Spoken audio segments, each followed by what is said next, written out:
I've changed my mind. Welcome, everyone, to Watch Therapy Unfold live with Dr. David Burns. And we're really excited to do this live workshop with you today. We're also really grateful for our volunteer, Madeleine, who you're going to meet later on in the workshop today. Um, we're going to start by presenting some information about the TEAM CBT model, and then we're going to do a hopefully wonderful live demonstration, and then we'll take some questions at the end and share with you some ways that you can continue to learn and grow and train with us. So we are going to start with a poll, actually, just to learn a little bit about who you are, our audience. So let me get that started. So Do tell we us know how about many yourself. are registered, Jill? Well, we had over 2,000 people registered and people Oh, wow. just starting to join. We don't have 2,000 with us yet, but so just tell us about yourself. Are you a member of the general public? Are you a therapist who's joining us in the fast track course, which starts, well, it starts today, but starts live next week? Are you a therapist who's not in the fast track course? And then we get to learn a little bit about who you are. I'm going to give you like 10 more seconds because the numbers are still rolling in, and then I'll share the results.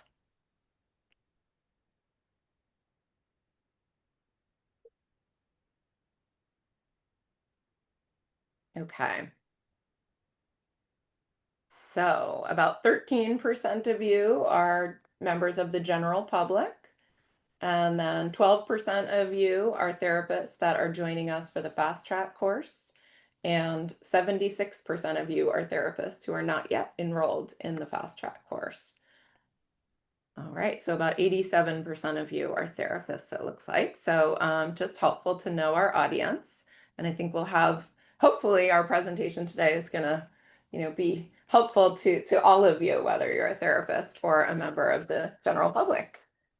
And so first, actually, I just want to introduce you to David Burns, who is my dear friend and colleague and world-renowned psychiatrist, CBT legend, best-selling author, and creator of the awesome Feeling Great app, which David is going to tell us about later today and is offering for free right now. So, hi, David, and we're going to hear a lot from David today, and everything we talk about and teach is based on David's awesome TEAM CBT model. I'll tell you a little bit about who we are at the Feeling Good Institute and who I am. So, our mission is to elevate the practice of therapy so that patients can recover faster and more fully. We train and certify therapists in TEAM CBT, this powerful framework developed by David Burns. And we help therapists move through a sort of structured 5-level certification process to really enhance and build their skills.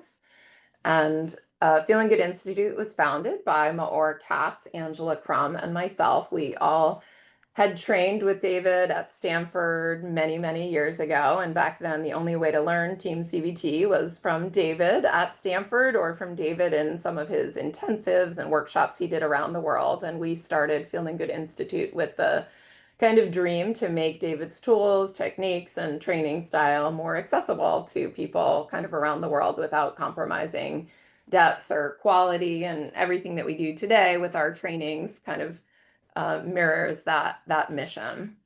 And this is hopefully an interesting and maybe shocking slide, but it turns out that therapist effectiveness over time does not improve with experience alone, but only gets better with deliberate practice. And so due to this research and our experience with David's teaching style, we don't just teach techniques. We really try to replicate David's training style, which is built on the idea that we only get better as therapists through practice and feedback. And we actually double down on this philosophy and kind of really lean into it. We've added the data-driven, research-based, deliberate practice exercises when we work with therapists to really help you guys build your therapy skills. And so sort of practice, feedback, more practice is the way that we train therapists. And we've been seeing, great progress when we stick to that model. And so at the end of the workshop today, after we hopefully do an awesome work with Madeleine, our volunteer, we're going to share with you a little bit about the fast track course, which is a course that we've created to help therapists to not only learn through didactics, but to have great opportunities to practice and build their skills and really kind of level up their training. So what we'll do today is kind of the tip of the iceberg, and then we'll help you to learn how you can learn more at the end of today. And so you'll learn both opportunities for training if you're a therapist, and then opportunities for working on yourself if you're a patient or a therapist using the Feeling Great app today. I also need to make sure I'm covering before we get started, and we're about to get started in the content, just how you get your continuing education credit if you're a therapist. So make sure that you're here until 1 p.m. Pacific for 4 hours, and at the end, we'll share the link to the CE survey. And at 1 o'clock today, Pacific time, you need to complete the CE survey in order to get your CE credits. Then you'll get your certificate within a week of today.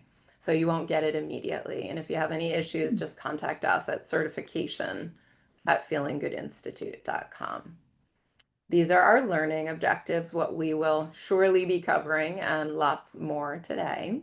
I won't read them to you. And then this is our plan. We'll teach you about the model of TEAM CBT. We'll do a demonstration. We'll share some teaching highlights, get some feedback from our volunteer, and hear from all of you, get some questions, and connect with you all through some Q&A. If you do have questions throughout the workshop today, I just want to say, rather than sending them to David or myself, please send them to Mike Christensen in the chat box. And Mike, if you can make sure that people can chat you directly so you can collect these. And then I'll start by just going over the model, and then I'm going to turn things over to David to dive more into the specifics. So the TEAM CBT model, this is an acronym for how we believe all effective therapy works, based on the T stands for testing. Testing means that we use measures of symptoms and the therapeutic alliance at the beginning and end of every session with every patient, so that we can track progress over time, so that we can connect with our patients and get feedback and repair alliance ruptures. So we look at, are we making progress within sessions and between sessions? This helps us to really inform therapy, how we're doing and how we need to pivot and make changes and address alliance ruptures. The E in TEAM stands for empathy, and that is that we spend a lot of time, as you'll see us do today, connecting with our patients, listening, not telling them how to change and what to change, but really understanding what the world is like through their eyes, and connecting with even difficult to connect with patients. And the A in TEAM stands for assessment of resistance, or sometimes paradoxical agenda setting, depending on when you've learned it. The idea here is that we also are really interested in understanding why our patients are thinking and feeling the way that they are, and kind of making them proud of those symptoms, thinking about what are good reasons not to change, what are good reasons to kind of keep doing what they've been doing, and really understand their resistance so that we can help to melt it away. And then the M in TEAM stands for methods, and that's what most of you think of when you think of CBT, right? Cognitive behavioral interpersonal methods that we use with our patients to really bring about, rapid and profound change. And the idea is that we have this framework that we always fall back on, and it's kind of a pathway to enlightenment for us as therapists and for our patients. And you'll see David and I really carefully and methodically kind of work through this framework today. So I'm going to let David talk a little bit now, and then we'll kind of take turns. Well, one thing is that the TEAM structure is a structure for how what research shows and what we believe through our clinical experience, how all effective therapy works. It's not a new school of therapy. Sorry.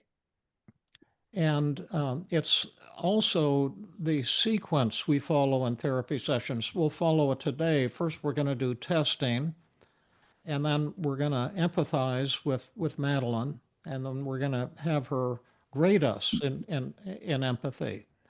And we think that empathy, our research and clinical experiences, that it, unlike the humanistic therapist who think empathy is everything, we think it's really desirable, but it has little or no healing power if you're measuring things like depression or panic or a relationship conflict, but it's a necessary first step to develop that trust with the patient and that warmth and that acceptance, especially if you're going to use powerful methods, which we are. And then we'll go on to the assessment of resistance. And you know, in American culture or Western civilization, and to a certain extent now in the Asia and China as well, there's a tendency to think of emotional upset in terms of a series of mental disorders that you can read all about them in the DSM. But the problem with that formulation is that, you know, if you've been depressed and anxious and then some shrink tells you have a major depressive disorder, you think that person knows something about you above and beyond the fact that you're depressed, but they don't.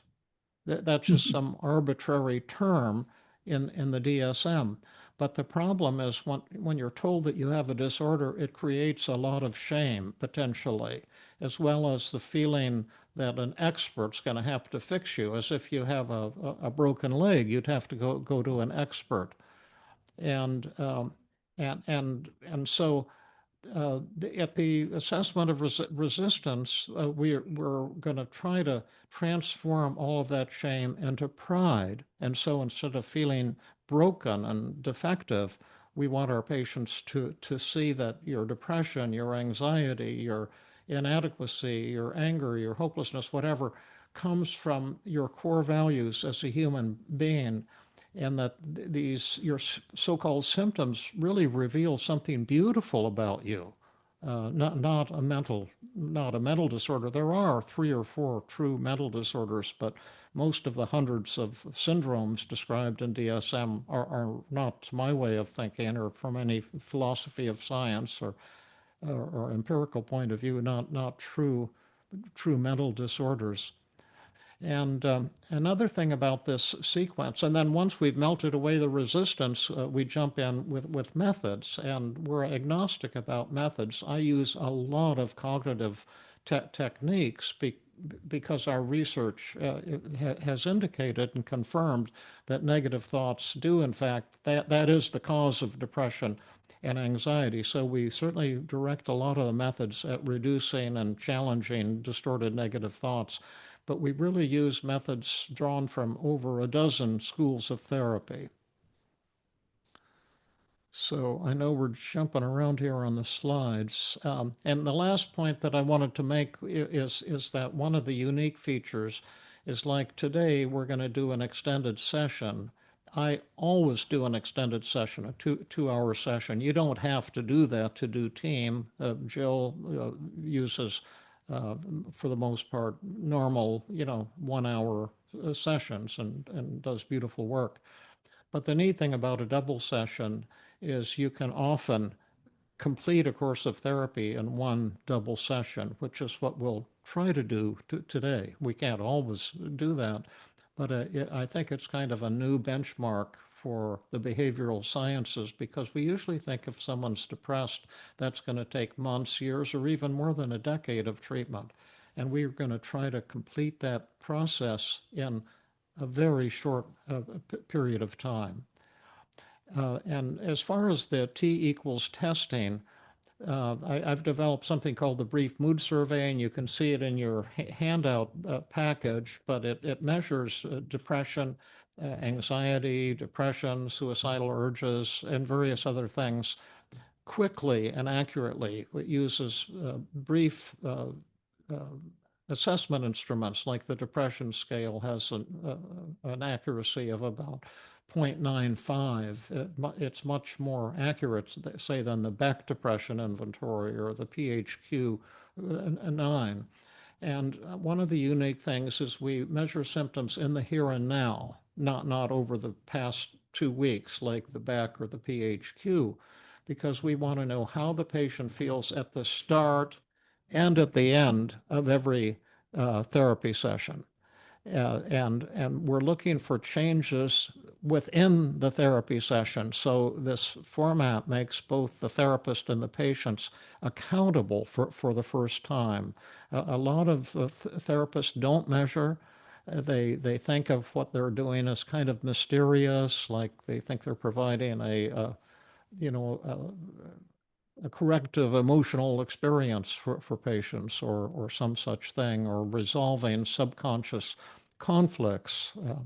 But we're into a scientific, data-driven form of therapy where we measure things and then use those measurements to find out how effective or ineffective we've been. And I would say that's the most important thing in the team model. It represents a radical philosophical departure from conventional therapy, and it requires courage on the part of the therapist, because you'll discover that your perceptions of patients' feelings or your perceptions of your own empathy will, for the most part, not be accurate, but you will see accurately how the patient is feeling and how the patient feels about you with these brief, highly accurate assessment instruments. And it's like if you have an emergency room, this would be like having an x-ray machine for the first time. And the testing is like giving you, the therapist, this x-ray machine that we use at the start and end of every patient, with every session, with every patient. And it is mind-blowing and powerful, and TEAM owes its life, its creation, to the use of these instruments. And David, I just wanted to mention one thing on this slide. We mentioned the handout on page 8. So I just wanted to make a few comments about the handout packet because we're getting some questions. So you all were sent Zoom reminder emails. That's how you got in today. And in your Zoom reminder emails, you were given both the handout packet and the slides. And actually, the slides are not necessary by any means that you have them today. The handout packet would be very helpful. And so if you didn't already go into your email, find that Zoom reminder, and go ahead and download the handout packet. And if you're struggling with it though, and you don't have it because your company has a firewall and for some reason you can't download the handout packet, it's okay. It's not entirely necessary. And we will follow up with people, after the workshop, but we won't be able to help people individually. But Mike also is dropping the link to the handout packet as well as to the slides in the chat box today. So you have many ways to access it. Do you want to say any more, or you feel like you're? No, oh yeah. Yeah. And then another goal of testing is to monitor therapeutic progress as well as the therapeutic alliance. So at the end of the session, patients will take a highly sensitive empathy scale, complete it, helpfulness scale, and various measures of the relationship with the therapist. And will also be eye-opening to therapists who aren't used to measuring your therapeutic empathy. My research at the Stanford Inpatient Unit and other locations has indicated and confirmed by independent investigators that therapists have less than a 10% accuracy of knowing how empathic you are during sessions. And you can think you're the most wonderful therapist in the world, and your empathy scales may be failure with every patient at every session.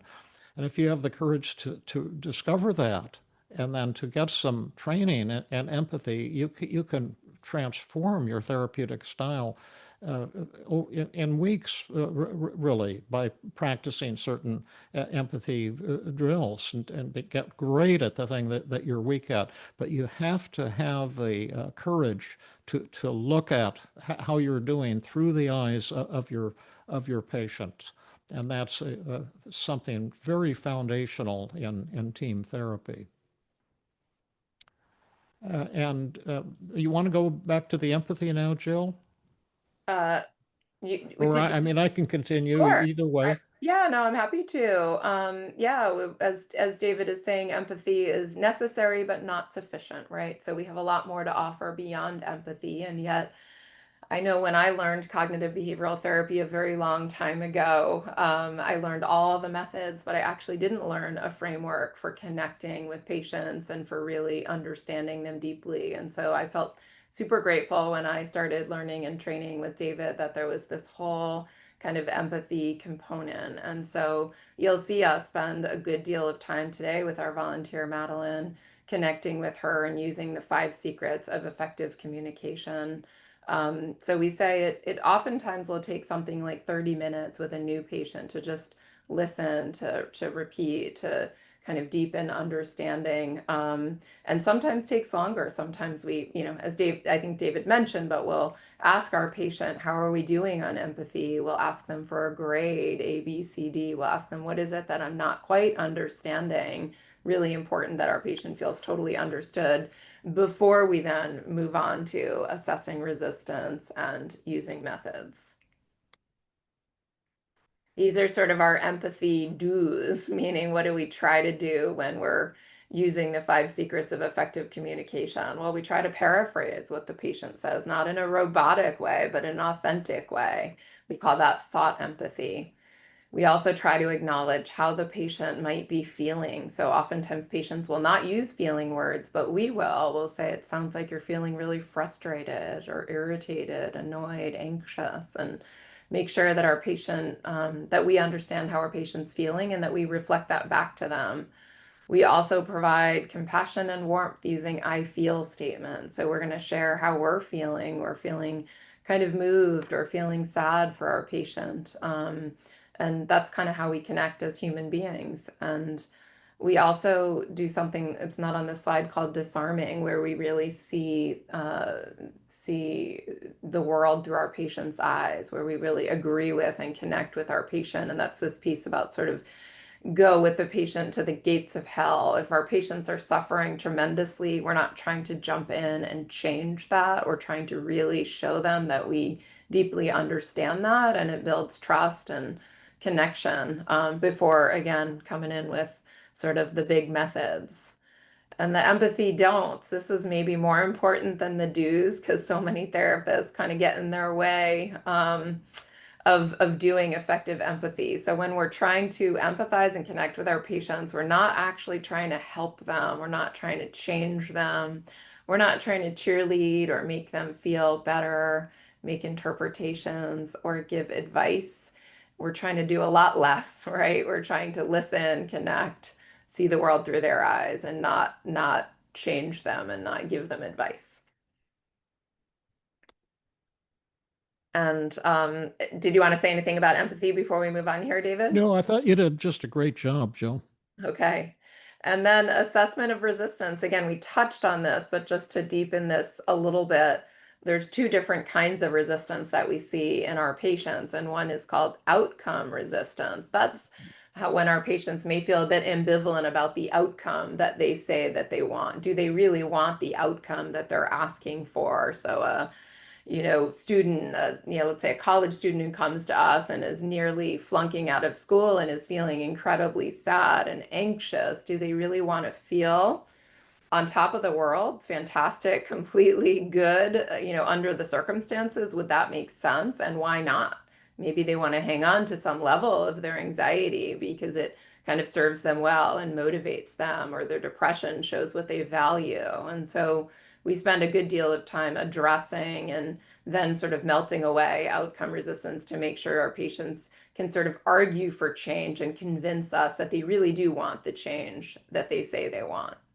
And then process resistance is kind of a different ball game. And this is the idea that even if the patient can convince us that they really do want to get better, that they really do want to feel happy or content or not anxious, are they going to be willing to do the work that's required to get there, right? Because coming to therapy doesn't mean just showing up and talking for 50 minutes once a week. It means doing homework, or it means facing their fears, or it means having difficult conversations. Are they going to be willing to do the work required to actually get that positive outcome?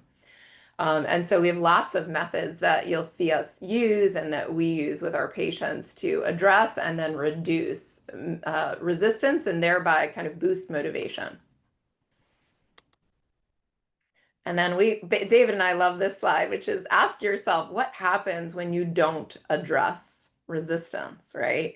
What happens when your patient feels a bit ambivalent or mixed or is dragging their feet in therapy, not doing the work of therapy, and you just kind of cheerlead them and prod them along. And then it feels a lot like this, right? It feels like you're pushing your patient to change while they're digging their heels in. And that's probably the worst kind of therapy for both patient and therapist. It leads to therapist burnout and, tension between patient and therapist, probably patient dropout or just seeing patient for, years and years while they kind of yes but you. So we're trying to avoid engaging in this kind of therapy.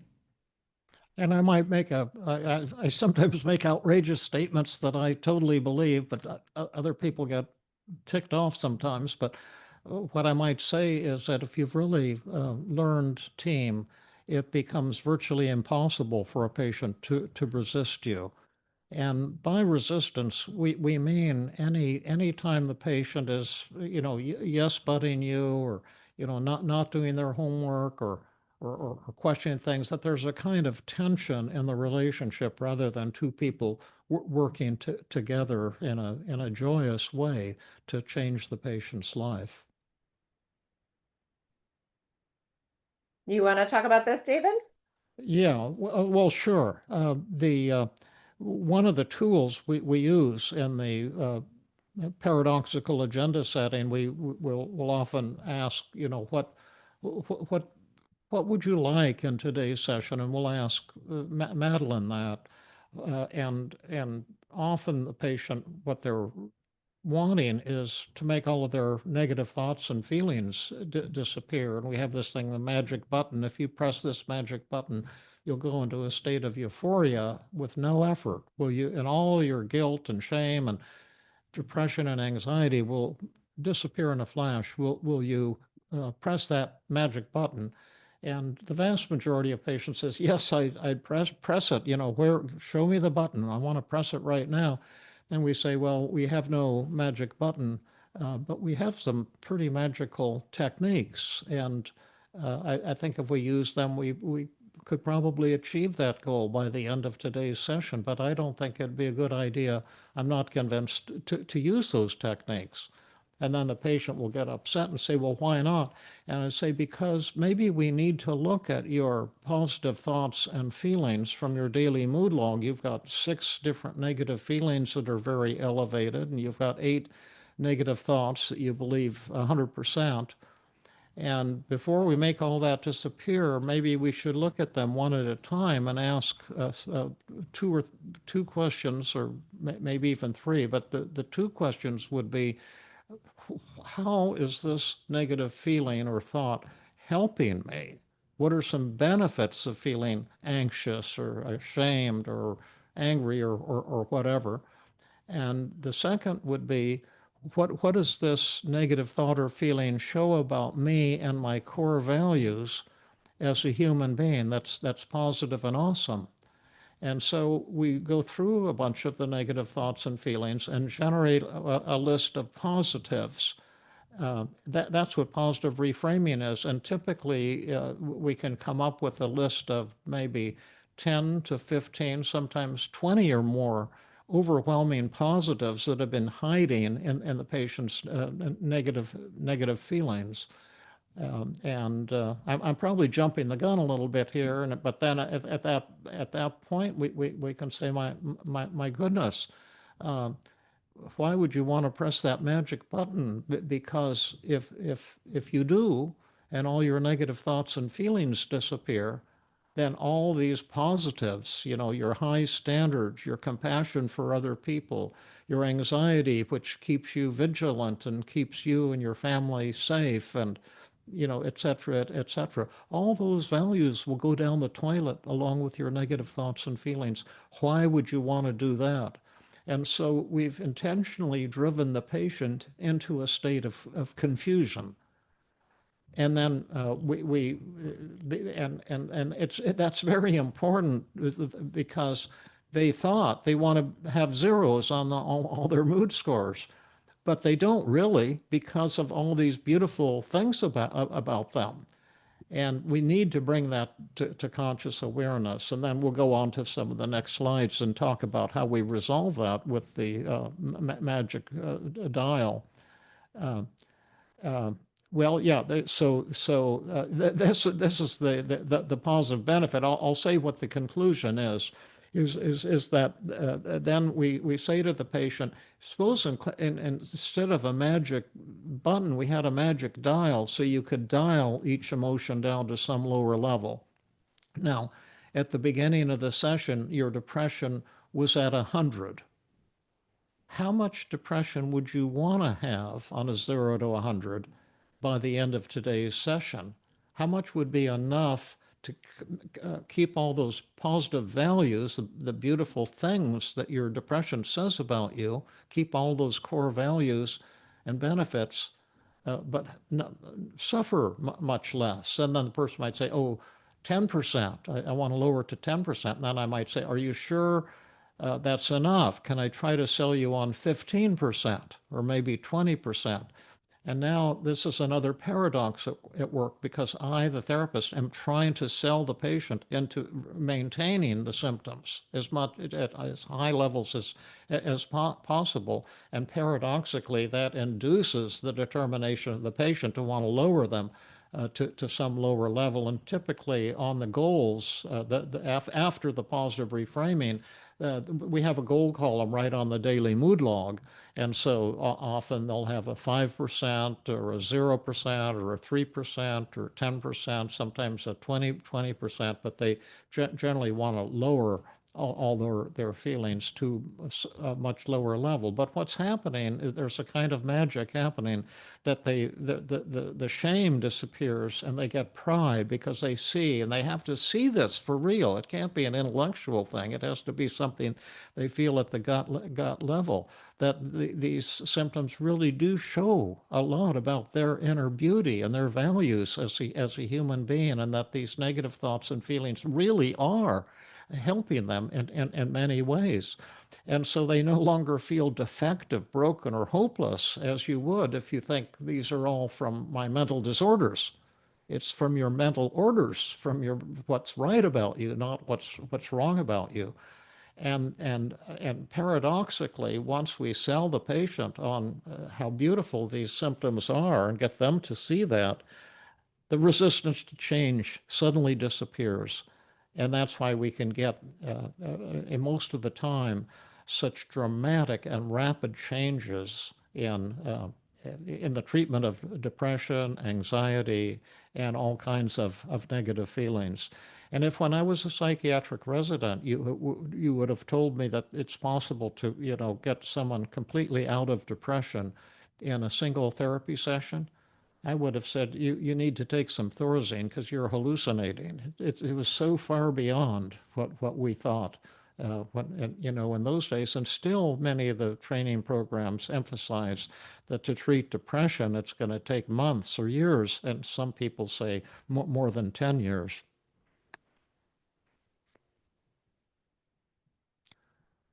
Um, Well, I'll keep talking a little bit. You can jump at any point, Okay. Jill, because when you talk, it's just so beautiful, your teaching. But the methods, we use over 100 methods that I've created or learned and extensively modified, but they're drawn from a good 12 schools of psychotherapy, not only cognitive therapy, but behavioral therapy, interpersonal therapy, psychodynamic therapy, paradoxical therapy, and so on and so forth. And in the early days of cognitive therapy, I used to say that if someone has a thought like, I'm not as good as I should be, maybe some of you in the audience sometimes tell yourself that I'm not as good as I should be. And if you're one of the 80 or 90% therapists, I'm sure you have a lot of patients who say, I'm not as good as I should be. But if you've done a skillful assessment of resistance in the sequence TEA, just like that, generally only a few methods will be needed to, identify and explain the distortions, double standard, externalization of voices, and then whammo, the patient smashes the negative thoughts, with a tremendous power and clarity, and the belief in them goes to low levels, often all the way to zero. Depends on the kind of thought it is. Do you want to jump on the cognitive model, Jill? Sure, and then you can jump in. You're welcome to jump in. But yeah, the cognitive model is based on the idea that it's our thoughts and not the events of our lives that trigger negative feelings. And so I often tell people if two people experienced exactly the same thing, the way they would feel about it was entirely dependent on what they were telling themselves about that event. Or we can think that if two people prepared exactly the same amount for a presentation and they both went into that presentation equally well prepared, and one was telling themselves, I've got this, I know everything, I am going to kick butt in this presentation. They're going to be feeling really excited and kind of motivated and eager and enthusiastic, and someone else could have prepared exactly the same amount and they're telling themselves, I didn't do enough, and this isn't going to go well, and if I bomb this, I'm going to lose my job, and they're going to be feeling incredibly anxious and stressed and kind of down and self-critical. And it has nothing to do with the presentation, how much they prepared. It has everything to do with what they're thinking and what they're telling themselves. And that's what drives the feelings that are coming up for them. So we say that, feelings of depression and anxiety are the world's oldest cons, right? They kind of trick us. Our thoughts can really trick us. And to the contrary, or the good news is that when we change the way we think, we can change the way we feel. And so our goal in the cognitive model is to really help people articulate what the thoughts are that are driving their negative emotions. We work really hard, and you'll see us to get really specific about what those thoughts are that are causing each of those feelings. Different thoughts cause feelings of humiliation or shame, and other thoughts might cause feelings of anxiety or worry. And so helping our patients to articulate what those thoughts are, and then using so many different cognitive techniques as well as behavioral techniques and other techniques to really kind of crush the negative thoughts is what leads to sort of meaningful change. And that's the cognitive model. And I would say that people have been arguing about this, philosophers, scientists, all kinds of people, since the time of Epictetus 2,000 years ago. He was the first to say we're disturbed not by the events in our lives, but by our thoughts about them. But everybody doesn't believe it. It's such a basic thing. And some people say, no, it's the other way around. The emotion focused therapists say, no, feelings cause thoughts. Thoughts don't cause feelings. And so we've recently tested this in two large databases with an N of nearly 7,000 users of our Feeling Great app, and have proven for the first time that negative thoughts are, in fact, the cause of depression. That's what causes depression. That's what the research showed, as well as other negative feelings, and that this is a direct causal effect in the brain. And it's a high speed causal effect. And at the very moment you stop believing the thoughts, in that moment, the depression can disappear. So this is, although an ancient model, it's a new model. It's a powerful model, and all of the therapy is directed at crushing and exposing those distorted negative thoughts that are the cause of the patient's suffering. And then one of the methods that we use after we've done a good job of articulating the negative thoughts on the daily mood log, which we'll share with you today, and after we address motivation and resistance, so that positive reframing and kind of magic dial that David talked to you about, one of the methods that we use, and it's one you'll see us use today for sure. We always, kind of lead with it actually, is called identify and explain the distortions. And I like to think of distortions as essentially thinking errors. They're kind of these quick thinking errors that our minds make when we're feeling down or anxious. And You have listed here the thinking errors, and also actually it is in your handout packet on page 2 of the daily mood log at the bottom. You can see the list of cognitive distortions. And I would say that, when I learned cognitive behavioral therapy a very long time ago, originally in graduate school, I identified the distortions, but it was something we would just kind of say, oh, yeah, this is all or nothing thinking, or oh, yeah, this is discounting the positive, or mental filter. But we didn't do a whole lot with it. We kind of just circled it or wrote it down. And now David has kind of developed this method that's called explain the distortions. And this is where we ask our patients who tell us, oh, this is an example of all or nothing thinking. We say, how is this an example of all or nothing thinking? And do you want to say more about that, David? I know Yeah, it's there's two, one of your two, two favorite. questions because Yeah. this has been a major breakthrough. Because for decades I said, explain. It's fun to identify the distortions, but it's almost never going to help anybody. You need all this other firepower. But then I created explain the distortions, and suddenly we have a lot of firepower to use just that technique to crush the negative thought in many cases. And so let's say you have the thought, like a patient had the thought, I'm deeply and permanently damaged. This was a young man who had 20 years of abuse from his mother and older brother when he was growing up, and he was sure that he was defective and irreversibly, permanently damaged. And then going into that thought, he could see, oh, this is all or nothing thinking, and why, and it's overgeneralization, and why, and this is mental filter and discounting the positive, and emotional reasoning and labeling and should statements and self-blame. And then what you can do is take those one at a time and say, you say this is overgeneralization. Tell us why, Bradley, that thought is an overgeneralization. Tell us why it's an overgeneralization and why that makes the statement untrue or grossly misleading. That's the first question. And the second question, explain why that's incredibly unfair or even cruel, that distortion.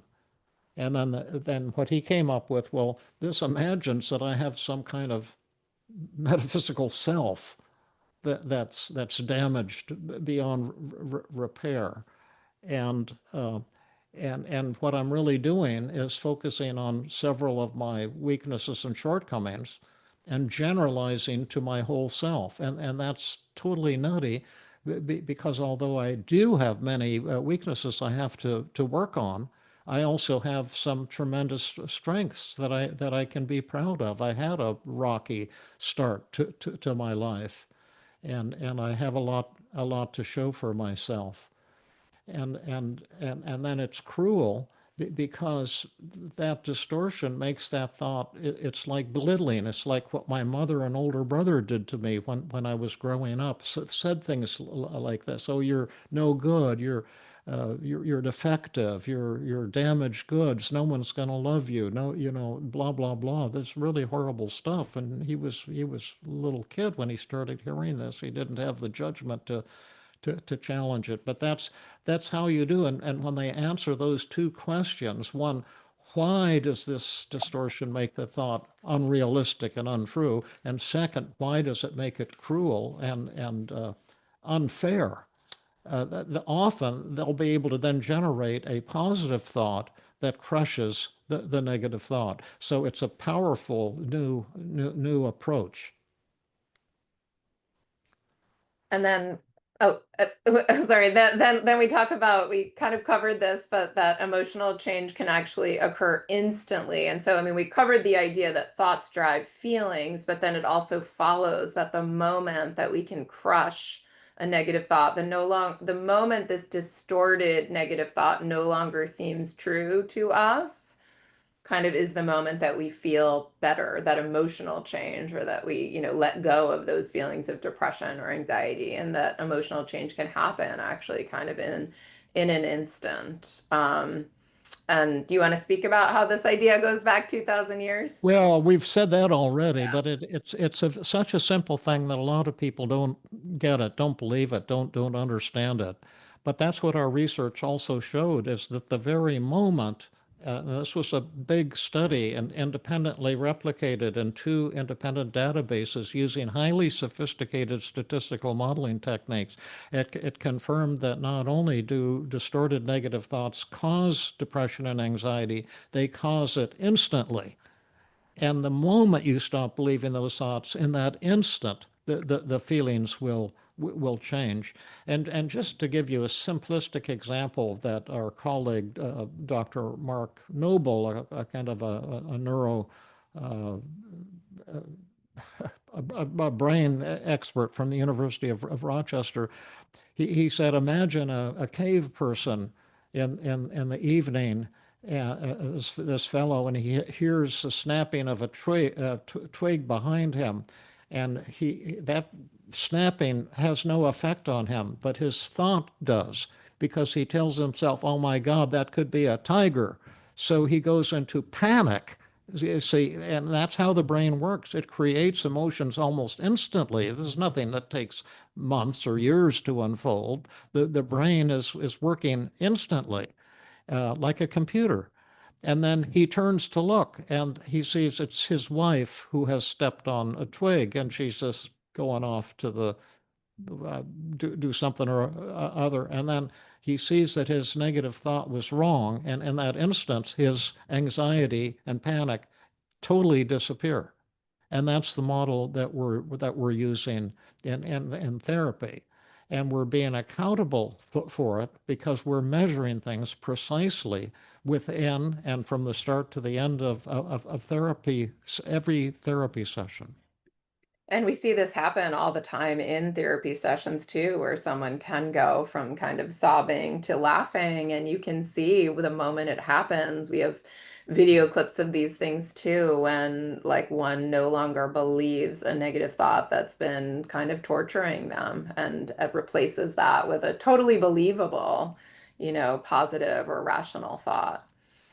And so the necessary and sufficient conditions for emotional change are important. So the idea here is that the positive thought, if we're challenging our negative thoughts with new positive thoughts, and I like to think of them as rational thoughts, not like just, positive affirmations, but the positive thought has to be completely true, right? So you'll see us using a daily mood log today, and we'll be helping our patient or volunteer hopefully move from negative thoughts to positive thoughts. Well, that new positive rational thought has to be completely true. So it can't be a little bit of BS. It can't be a half truth. If a patient says, I believe it 50%, I'm saying, well, what part of it isn't true? We'll need to make this thought completely true in order for it to be helpful to you, right? But the other thing that's super important is that sorry, I was going to say this slightly differently. I'll read what's on the slide and then I'll say what I was going to say is that the moment the patient sees that the negative thought is not true, they will almost instantly feel less depressed and anxious. I was just going to say the other thing is that new positive thought has to completely crush the initial negative thought. So it not only has to be true, but the sky is blue is true, but it's not all that helpful, right? So it has to completely invalidate or crush that original negative thought in order for it to be helpful. And so that's kind of what we wanted to share with you at the outset. Our goal is to work with our volunteer live today, and our volunteer is a therapist who's also a human being. So just like the rest of us, struggling with something and looking for some help. And our hope is that throughout the live session today, you'll be able to kind of anchor yourself in what we've reviewed with you today, kind of noticing where we're doing testing, where we're doing empathy, where we're assessing and reducing resistance, and the methods that we're using. And we'll try to stop and make a couple of teaching points along the way.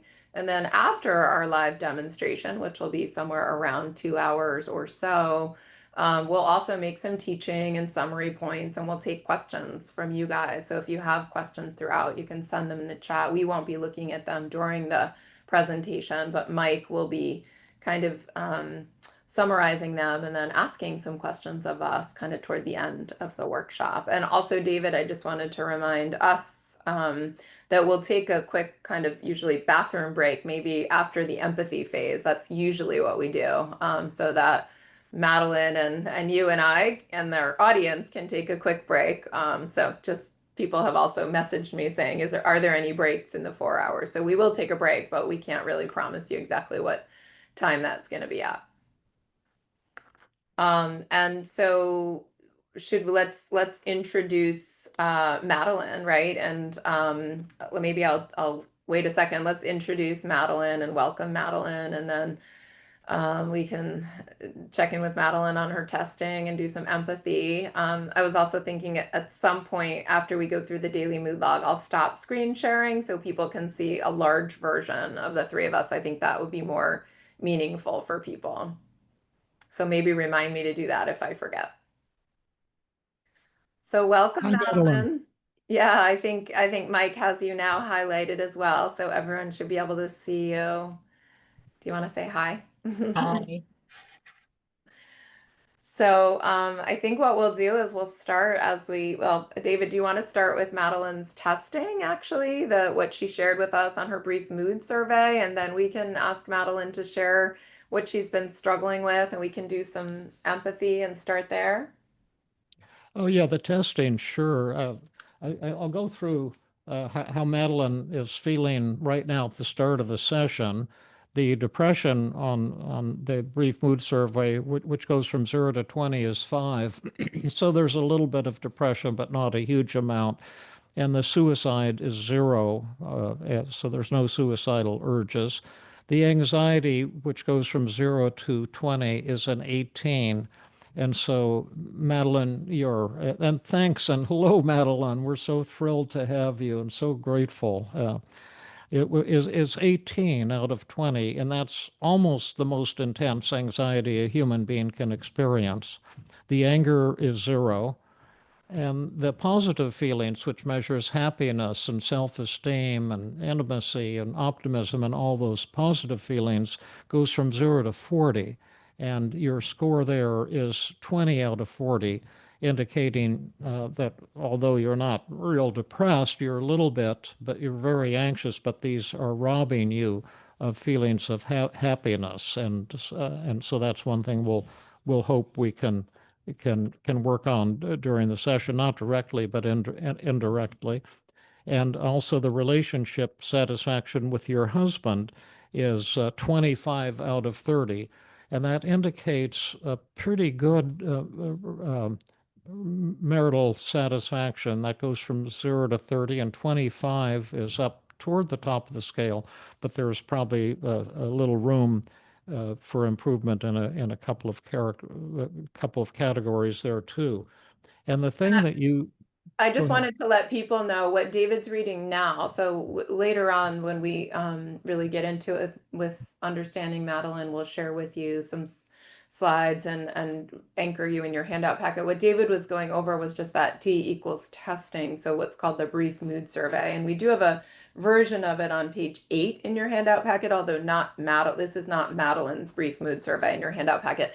Madeleine just filled this out 5 minutes before this morning and just sent her scores to David and I. So I'm just letting people know that was kind of in the moment how Madeleine's been feeling this morning. Right, and we'll ask you, Madeleine, to fill it out again at the end of the session, and then Rachel and David on empathy and helpfulness and so forth, so we can see the impact of the session. And just to get us started, then we'll let you talk, because Jill and I are kind of monopolizing right now. But when you volunteered, you sent a daily mood log, and the upsetting event was that you'd read a news article about an abducted and missing 23-year-old woman. And in response to that, you panicked and felt sad and down and unhappy 85% out of 100. So that's like major feelings of depression. Anxiety was 100 out of 100, anxiety and panic. Feeling inadequacy was 100, so that was another extremely severe negative feeling. And feeling frustrated was 90 out of 100, and upset was 100 out of 100. And then you told us how you have, a lovely daughter who's in college, and that you began to worry about her and had a sleepless night. And boy, I know what a sleepless night can do to worries. They mushroom in the middle of the night, and you had 5 negative thoughts. And then we'll get into a little talking and empathy. But my daughter is not safe being far away and surrounded by creeps and sociopaths. And that's 100%. Number two, I did not adequately prepare her innocent soul for this world. And that was 100% belief in that one. And number three, she is too naive and polite and will be taken advantage of or worse, and that's 90%. I am helpless, so far away, and cannot protect her. That's 100%. And then finally, if anything bad happened to her, I could never forgive myself. And that's 100%. And we have some other information too, but let's do a little Let's first hear from empathizing and Madeline. Yeah. Yeah, Madeline, let's turn it over to you. Let's kind of more start, yeah, start with just sharing us when you decided to reach out to us and ask for some help and volunteered for today. Tell us what was going on for you. And, David kind of summarized it, but I think it'd be helpful for everyone to hear from you in your words, what you've been struggling with.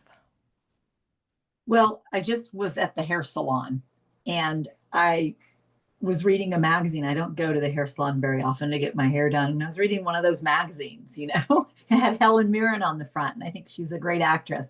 And so that's when I ran across that article about this poor young woman who was abducted right on a cruise ship with her parents. It was just the weirdest kind of story. And this has happened to me before where I read, you read these horrible stories in the news about young women getting abducted and killed.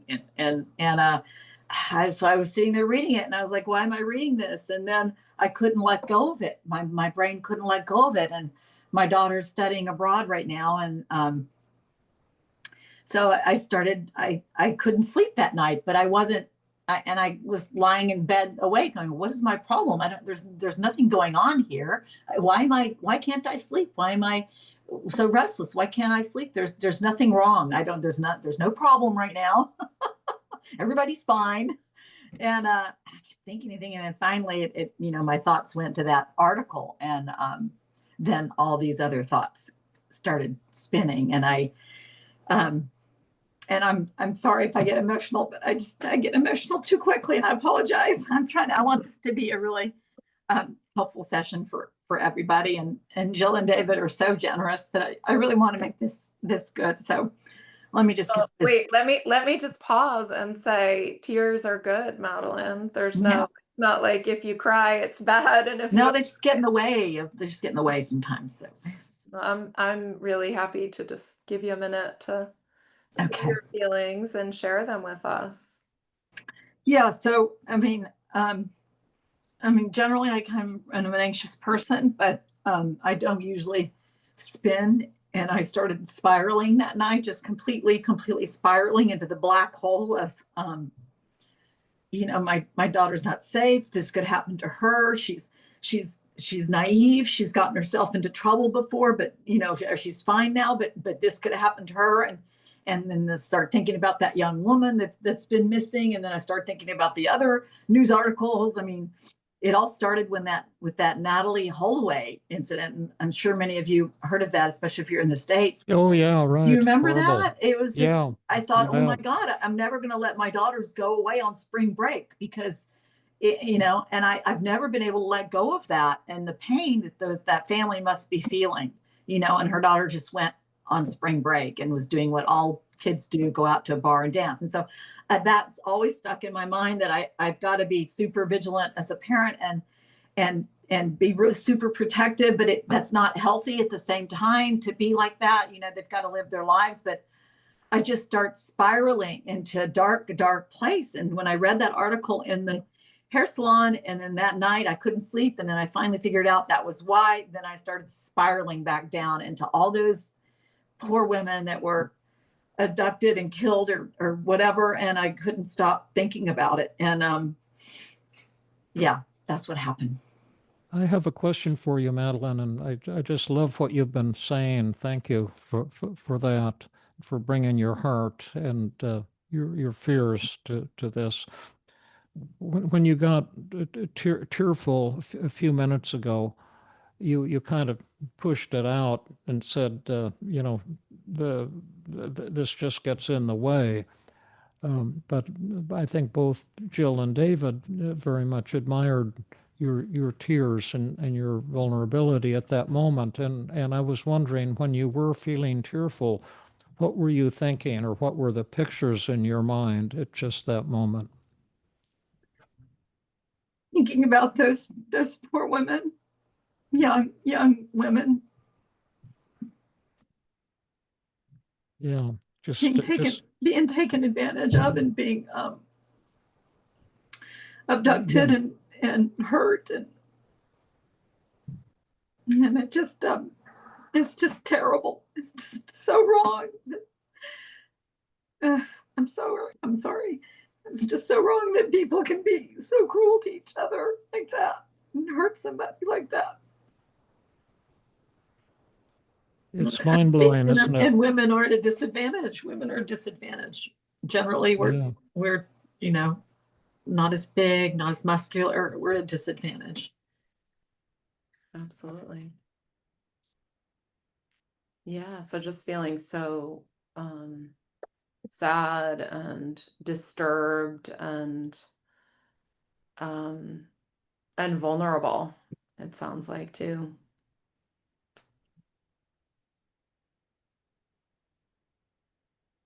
Is that It's amazing, isn't it, Madeline? When we look into the chasm and see the darkness in the hearts of humans, and the joy in inflicting pain and exploitation, and to think that that could happen to anyone, much less someone I love, it's kind of horrifying, almost beyond belief.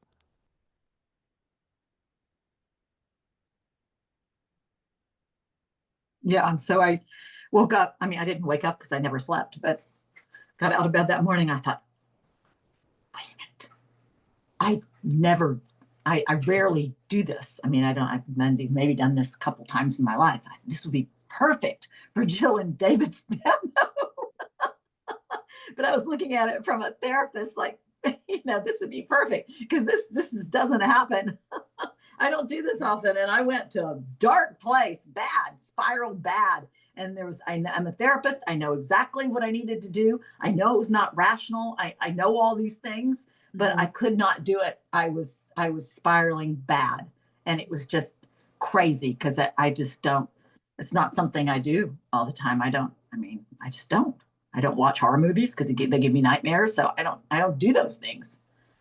So I thought, and that's when I wrote you. And then of course anyway. And Madeleine, you said you don't do these things, but I did want to ask, you know, do you sometimes feel worried? I know this was just a moment in time that you shared with us, and a really intense and upsetting moment in time, but maybe you can tell us more. Do you sometimes worry about your daughter? Oh, of course, all the time, but I don't spiral like Right. that. Yeah. And are these some of the kinds of worries that come up for you, meaning that you worry about her safety, or worry that she's not prepared to protect herself, or worry that something might happen to her? Maybe you can just say a bit more about that. Yes, of course. Yes, of course. I think parents do that. You know, we wouldn't be human if we didn't do that. Yeah.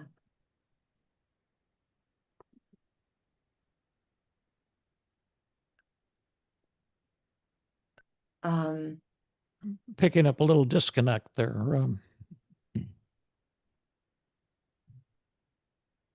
Yes, when I asked you, could you say more about that?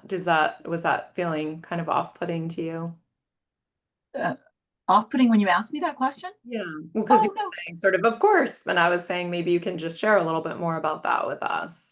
Oh, I mean, I just, I'm not constantly worried about them, and I want to about this one in particular. We're talking about one daughter in particular. I'm not constantly worried about her, but ever since um, she started college a couple of years ago, and she just I don't think she's made great decisions about some of the boys that she's young men, I guess, boys really she's gone out with, and so now I guess I my worry is a little bit heightened because I yeah, she didn't make some great decisions, and she's safe and she's fine, everything's good, and she says she's learned from her mistakes, and she shared everything with me. Didn't really want to know in the end, but uh, she shared everything with me, and she said that she's learned from her mistakes. Mama, don't worry. And then and I said I feel like this is all my fault. I didn't prepare you, and so I mean we had what some people might say a beautiful moment, but it's more of a scary moment for me. And I said, well, I think I just didn't teach you right. And she said, Mama, it's not your fault. It's not your fault. And I've learned from this. That has nothing to. It's not your fault. You did teach me. So now I worry more because I feel like she just hasn't made great decisions about the young men she's gone out with. So. This might be a good time to share the daily mood log you filled out just before the workshop began, so it's not in the handouts. But the one where you were thinking about the way you raise your beautiful daughter, and were kind of holding yourself accountable for using, I guess, the wrong parenting style or something of that type. If you'd like to share some of that, I thought that was really interesting and important too, Madeleine. Yeah, and I'll just say, David, just I did want to just share with people the daily mood log that we've been talking about so far. We're just, this moment in time where Madeline was at the hair salon and read about this and some of the anxious thoughts, right, that you shared with us already. That my daughter's not safe. And then the one you just mentioned, that I didn't adequately prepare her innocent soul for the world. So, like, I didn't do enough to prepare her, that she's too naive, that she might be taken advantage of. Um, and that if anything happened to her, I could never forgive myself. Like, I'm completely responsible for her safety. And so I just wanted to make sure people saw those in the handout packet. And then what happened was we had a little bit of an email back and forth with Madeline, not a lot, but a little bit. And then Madeline, you shared in that exchange that part of what comes up for you is that when you worry about your daughter, you also feel just very, very responsible for her. And you sometimes blame yourself if she's struggling with things. You're feeling like it's my fault. And maybe you could just share a little bit more about that you shared with us, and sure, we can definitely share with the audience some of those negative thoughts that you shared with us just via email. Yes, and if anyone wants to add the new negative thoughts, there's four. You can just add them to if you're working with, say, paper and pencil, if you have printed out the handout, or just take another piece of paper and write them down. I think it's really important to write them down when we're working with negative thoughts. Well, But will you share with us, Madeline? Because it was that, yeah, we were talking with you just a little bit about it this morning. Some of these feelings of shame and guilt and blame, self-blame. Okay, you're talking about the new ones about the parenting. Yeah, but I was yeah, wondering if you could just talk more open-endedly about that, Oh, how it is for you, and then we can go over the oh, thought. But I just want to connect more with you and have the audience connect more with you and just have you share that with us. Okay. I don't know where to start. I know when I mentioned David's question to my husband, I said, "Yeah, he had a really good question." He asked me what is it about the relationship? Can you think of anything relationship with your daughter? And then my husband was like, ah. And I was like, what do you mean? I was like, our relationship's good. And he said, no, it's not that. It's that you are worried that she is he went straight to she's going to make the same kind of mistakes you made. And that she's not that you don't trust her to be safe. And I've already written that. Yeah, I don't, and especially after this her time in college now, where she's not made great decisions about who she hangs out with. So I just I'm not trusting that she can keep herself safe, which is so not fair of me. I understand that's so not fair of me to be that way. It's like I'm not trusting her to keep herself safe and to make good decisions. And then on layered on top of that is I don't want her to make the same mistakes I made, right? We all have that as parents. Like, we don't want to say. And I was fine. I survived. I made it through, but I wasn't I talked to too many people. I trusted too many people, and that's something that I've always struggled with in my life, is trusting too many people. So You're that saying is, you feel like you've been too trustworthy, and maybe are you saying you've been taken advantage of, or you've had your own share of maybe some interpersonal trauma? I wouldn't say I was. I don't know that I was taken advantage of. I, but I was too trusting of people. So yeah, I mean, there was some incidents where, um, yeah, people stole some of my things and stuff because anyway.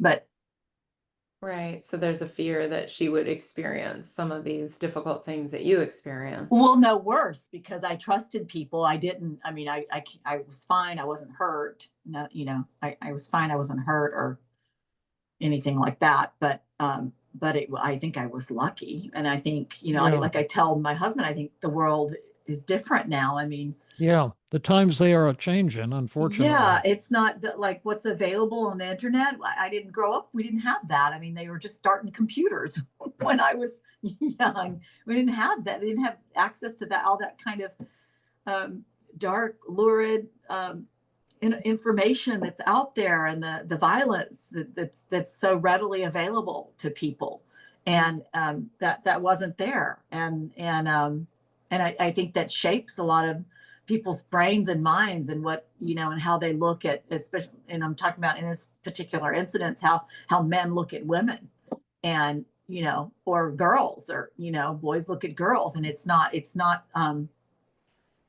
just so different because of what's available on the World Wide Web, and it's not the same kind of world, and I think it's yeah. That's why I worry more, because I think it's hard to be a kind and trusting person in the middle of all that. Yeah. Yeah, very hard. Yeah, the world is pretty dark and horrible these days. I sure agree with you on that, Madeleine. And at the same time, we can get lost in that thought, because you've often said, David, we all have our light sides and our dark sides, all of us as humans. And I try to teach my children that most of and this makes me cry too, most of the time people are good. There are a lot of good people out there, and there's a lot of beauty in the world, and we all get so caught up in the darkness and the evil, but I think most of the people are good, and you have to remember that. And sometimes it's hard to remember that. And when you see news like this, it's hard to remember that. This is really hard for you right now. Just let those tears flow. The you just how do we live with the fact that there's so much evil in the world right now? Kind of a epidemic of it.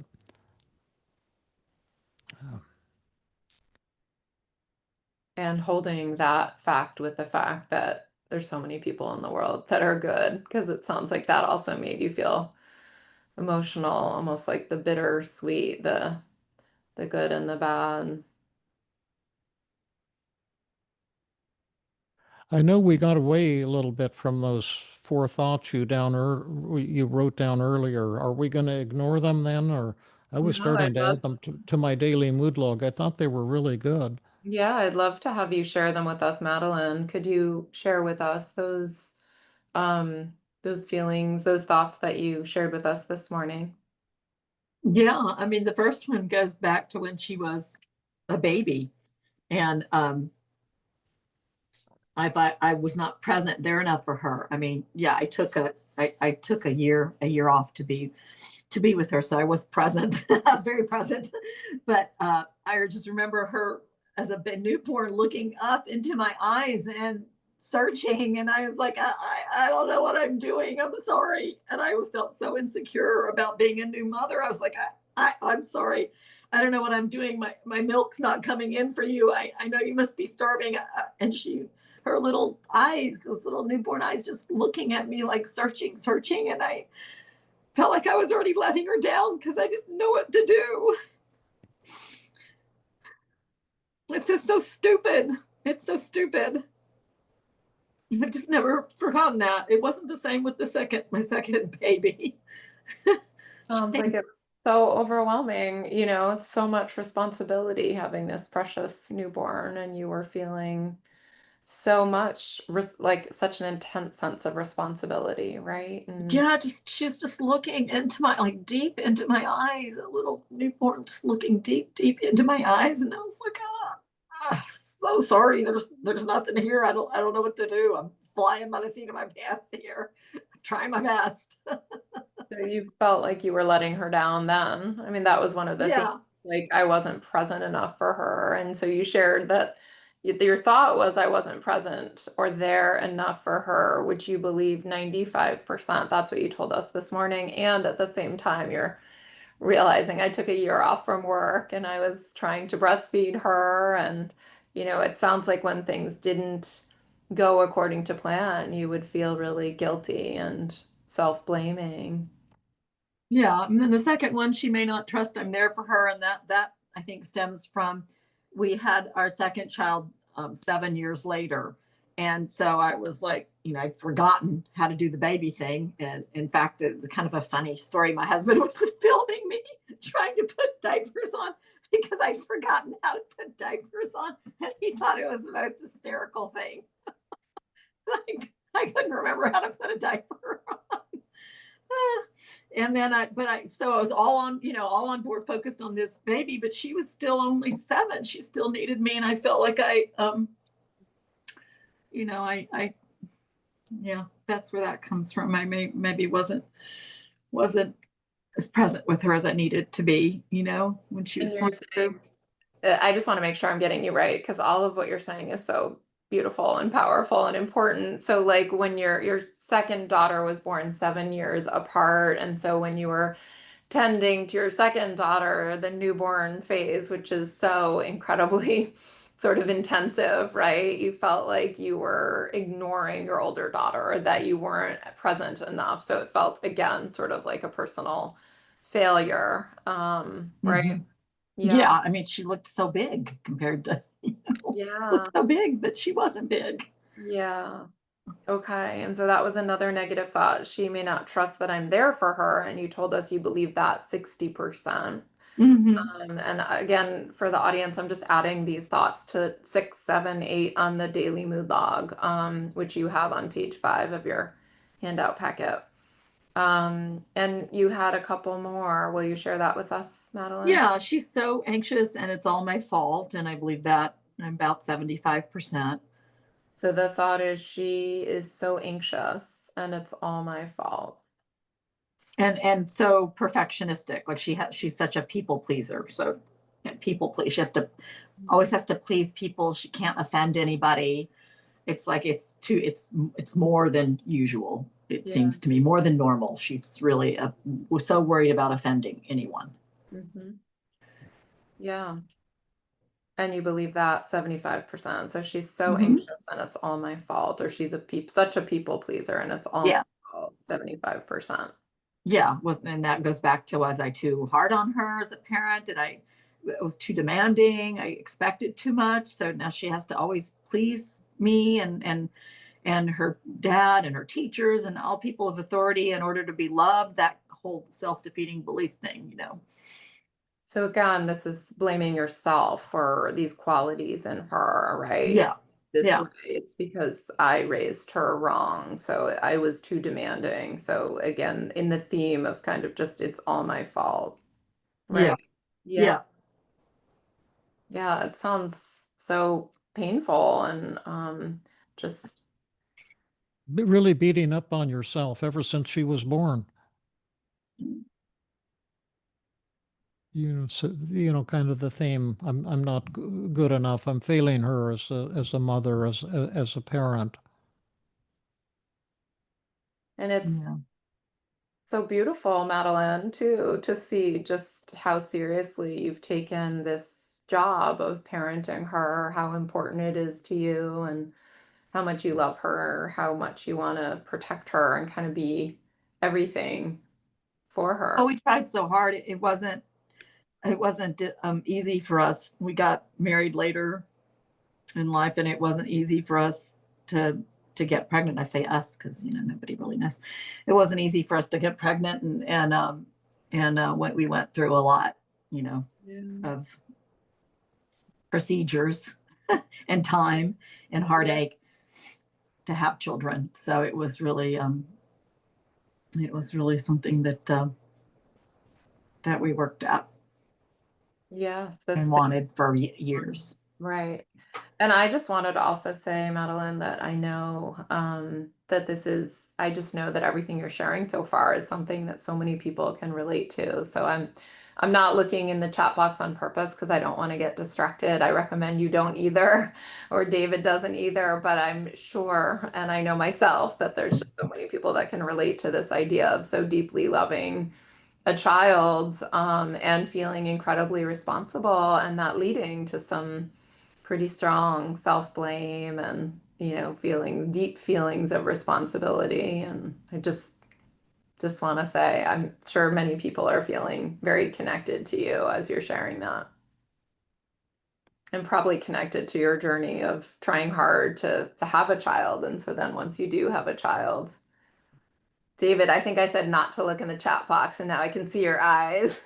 Often. Well, I never would look in the chat box except when you told me not to. I Exactly. couldn't I can tell resist, but there's you're such a very rebel. powerful, You're such a rebel. powerful, I had to. You put that statements. thought. You put that thought in I, his head, Jill.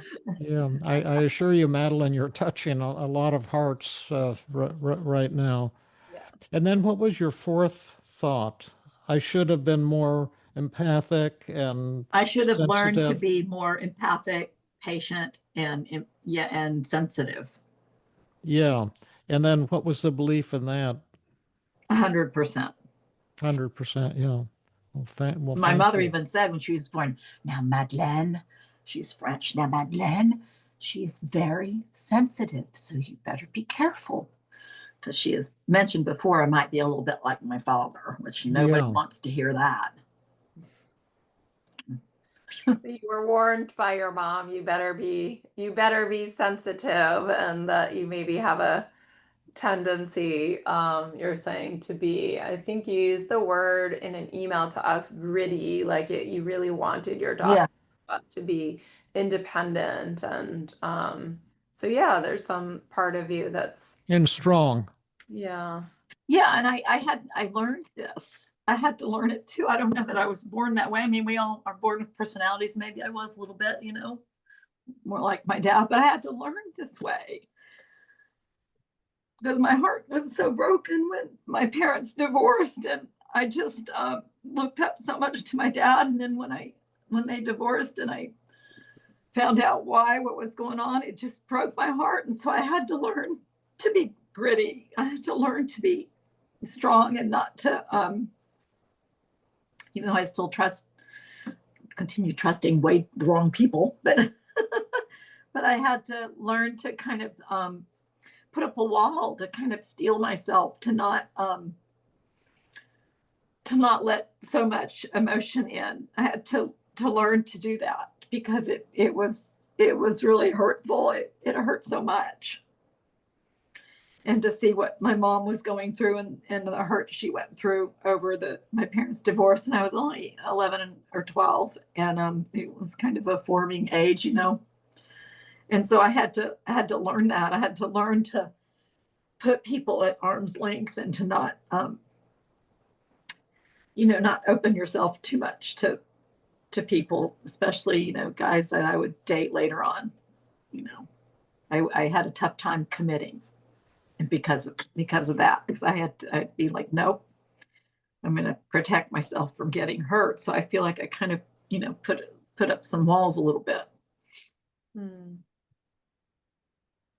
Yeah. So you're sharing with us that when your parents divorced when you were really pretty young and in those formative years, and that your heart was really broken, that it was really devastating for you. And sounds like there really is a part of you that's very sensitive and open and emotional, all of which, by the way, I think are beautiful qualities, but that maybe left you feeling really, really raw and Vulnerable. vulnerable with this divorce. And you're saying you kind of learned, or you taught yourself to kind of put up a wall to protect yourself, to try not to be so open and loving and trusting, and kind of to keep people a little bit at arm's length, as a way to protect yourself from the kind of hurt you felt as a kid. And then there's part of you then that's like, oh, but did I go too far in that direction? Was I too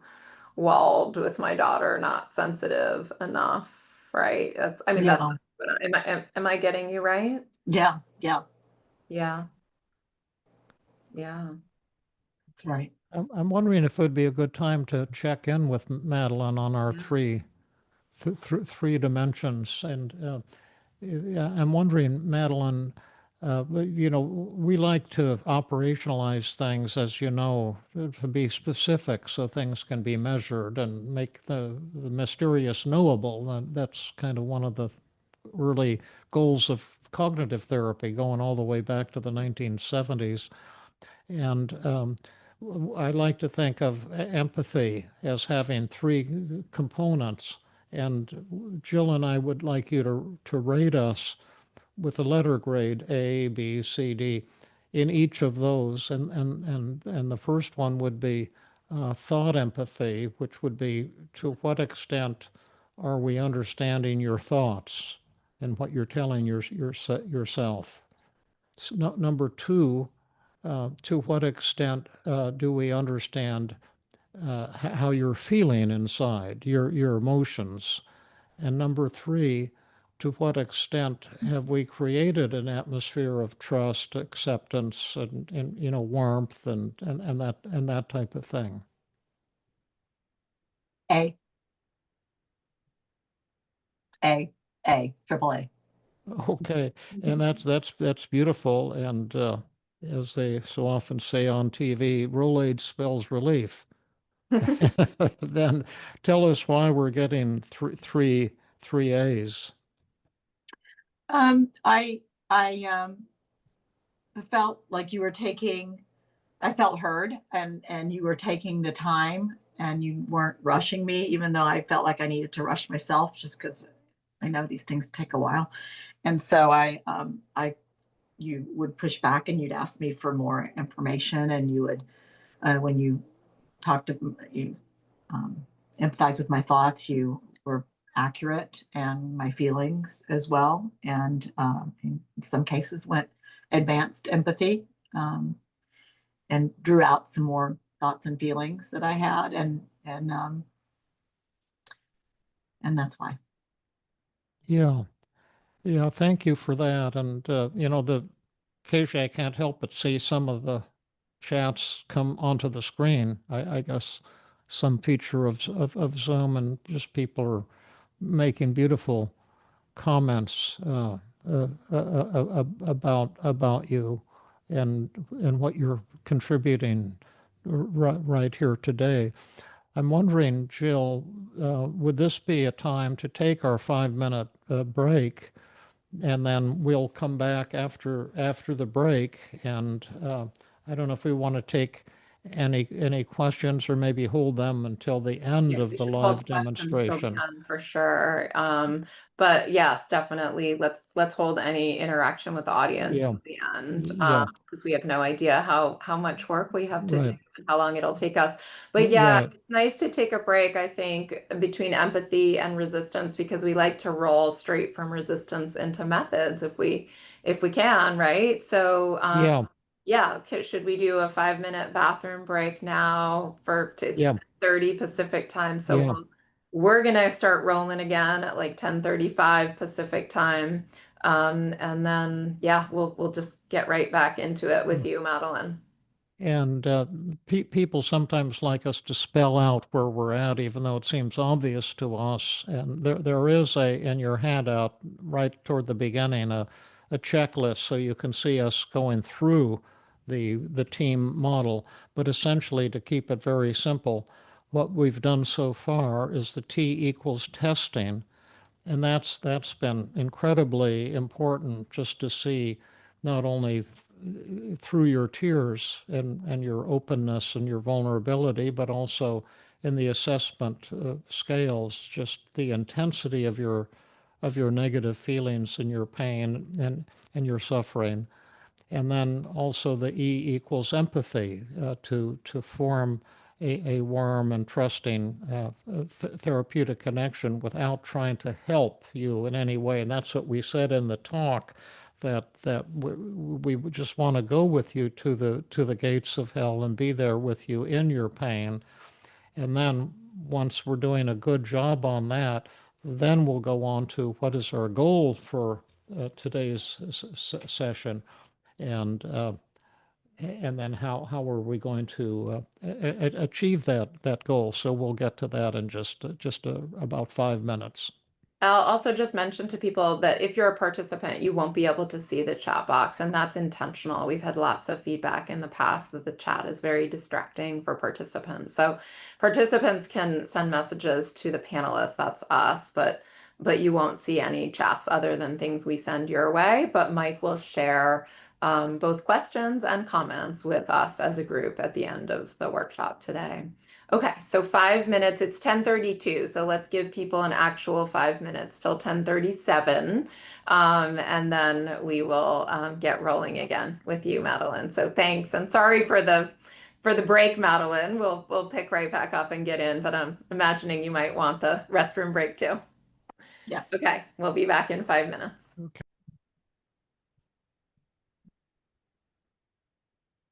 Well, welcome back, everyone. Hope you had a good little break there. I know we work hard and give you very little time off here, so thanks for hanging in with us. And so, as David said, Madeline, we've spent some time doing testing and empathy, and now we're going to move a little bit into assessment of resistance, right? David, did you want you tell me, did you want me to get started, or you? Oh, you can kick it off. You're doing just so awesome today and all the time, Jill. Thank you. That's very kind. Madeline, Well, I just had one question for you, Madeline. I'm sorry to interrupt, but then I'll turn it over to you. no. How are you feeling about, working with David and Jill in this public forum? Nervous. Nervous? Nervous. Oh, yeah. And then what are the nervous thoughts? That I'm going to say, something stupid, that I'm going to say too much, that I'm going to. I want to write these things down. Okay. Yeah, I'm going to say too much. Uh-huh. That I'm going to say things about my daughter that I don't need to say, that I don't want to further feel guilty about saying things about my family that I don't need to reveal to the world. Sure. That's nobody's business but hers. So Right. I'd be mindful of that. And that's mainly it. Yeah, okay. Thank you. Great. I'll turn it back over to Jill. Sure. And I did want to say it. I totally respect that, Madeline. sharing something that's really personal about you, and you told us earlier today that you're happy to be open and share openly, and at the same time you love and respect your daughter and don't want to share any of her kind of private business in a way that would be hurtful to her. And I No. totally respect that, and yeah, and appreciate that. And so And I think you've done a brilliant job of balancing those two, Madeleine. It's just awesome. yeah. Thanks. And yeah, so in sort of moving us from um empathy to kind of assessing resistance and getting into methods, first question that I often have is is called the miracle cure question. And so that was what I was thinking of leading with, which is just, if a miracle happened today, Madeline, and you got just what you wanted out of this session, what would you be looking for? How would things change for you?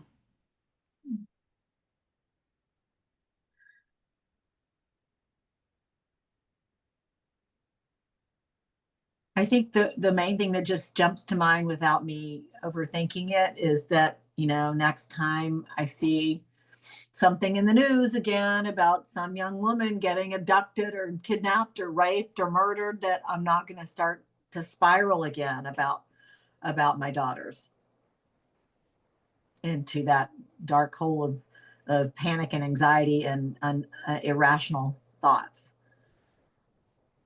Yeah, right. So you're saying that your miracle cure would be that sometime in the future, if you were to come upon something in the news or a magazine about women being abducted or raped or murdered, that you would not have this kind of anxious, panic, fearful spiral. Yes. And then if I'll try, no, you're doing great, Jill. Go ahead. I want to hear what you were going to say. I was just going to say, and so if we had a magic button, Yeah, go for it. Go ahead. yeah. And so if we had a magic button here, can you see it? I see it. Yeah. And if you press that, then that will happen instantly. And all of your negative thoughts and tendency to react to trigger events about rape and murder and horrible things happening in the world, especially to young women who are being taken advantage of, that you would no longer react that way, and you wouldn't have those powerful feelings of anxiety and spiraling and so forth. Would you press that button? It's just so tempting to say yes because it was such an awful place to be in, that dark hole of spiraling anxiety. It was just an awful, awful place. And that I couldn't get out of. I couldn't claw myself out of it. And so it's so tempting to say yes. At the same time, I'm not a robot, and I can't not have those. I mean, I guess if you're saying I'd press the magic button, I would not have those feelings, but then I would be a robot, and that would be kind of weird, I think. Right. Absolutely. In fact, why don't we look at some of the positive aspects of your negative thoughts and feelings, not only the panic, but also the guilt, going all the way back to, when your daughter was first born, and feeling that somehow you weren't good enough as a mom, and ask two questions about these negative thoughts and feelings. Number one, how are they helpful to you? And number two, what do they say about you, Madeleine, and your core values as a human being that's beautiful, positive, and even awesome? And so we could to make it simple to get started, we could take your anxiety and ask those two questions about your anxiety and panic, and then we can go on to some of these other feelings and the sadness and all of that. But what are some benefits of your anxiety? And also, what do they show about your core values? That's pretty awesome.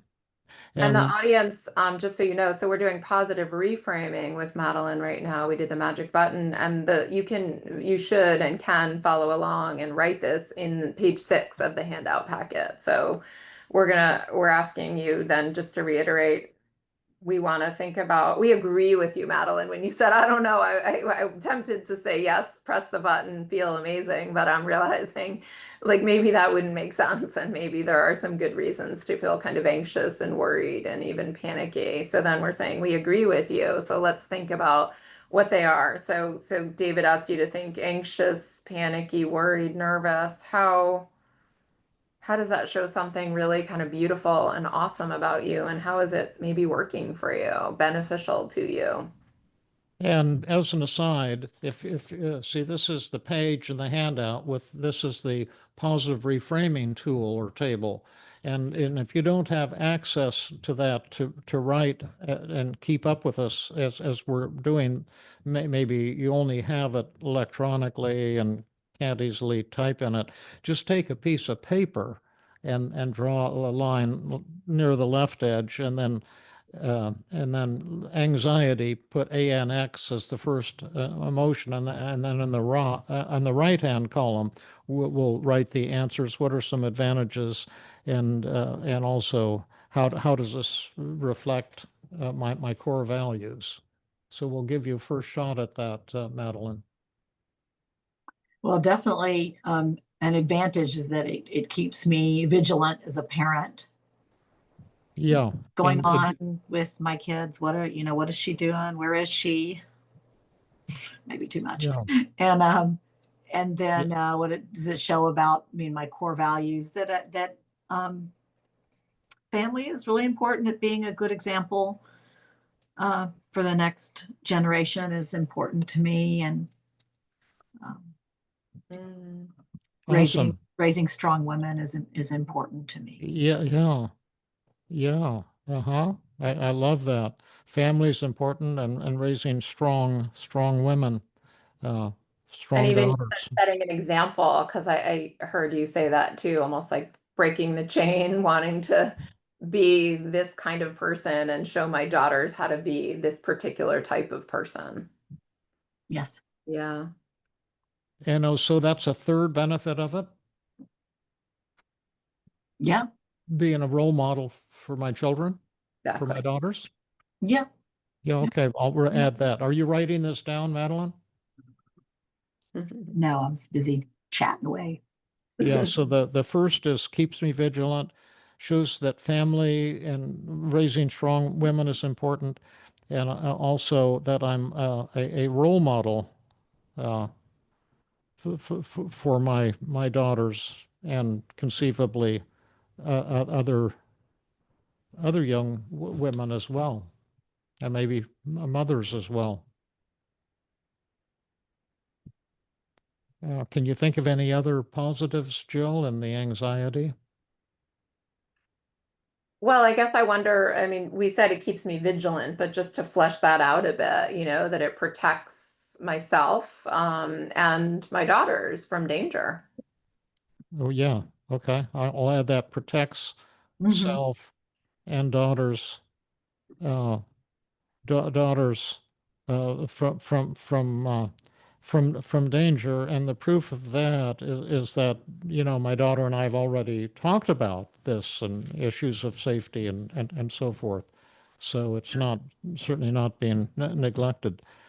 But what's another emotion you'd like to focus on like this, Madeline? You've got a lot of them on your on the daily mood log. Yeah. Um,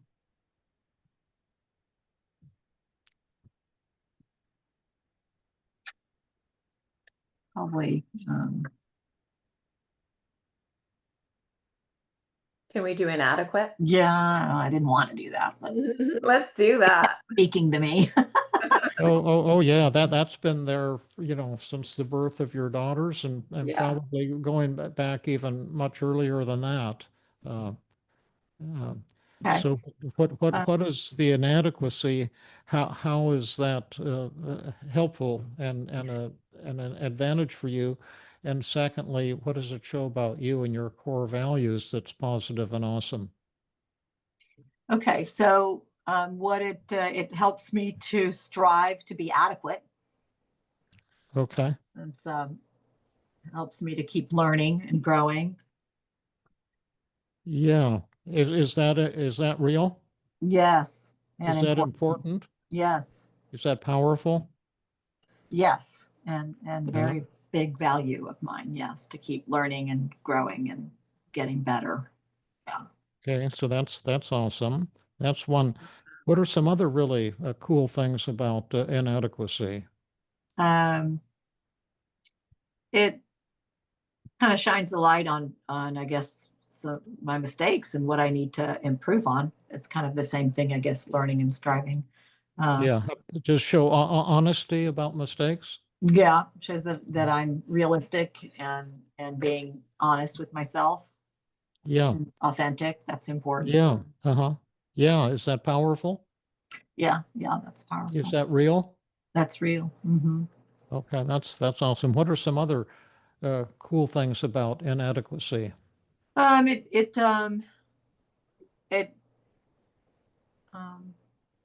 well, it goes to my core value of lifelong learning, Oh, growth, yeah. learning, Okay. Yeah. Uh-huh. personal growth and learning. Yeah. Yeah. Yeah. Yeah. Uh-huh. And any other huge positives you can see there in inadequacy?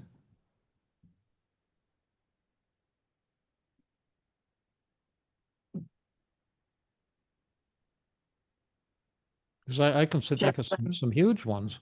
shows that I'm fallible, that I'm fallible. Oh, okay. I Put that. Is that mess up. important? That Is that important? Yeah, it's important. It's important. Okay. Put that down. Uh, I'm fallible. Does it also show humility? Yeah, yeah, definitely Is that shows important too? humility. Yes, that's very important. So it shows that I'm humble. Uh-huh.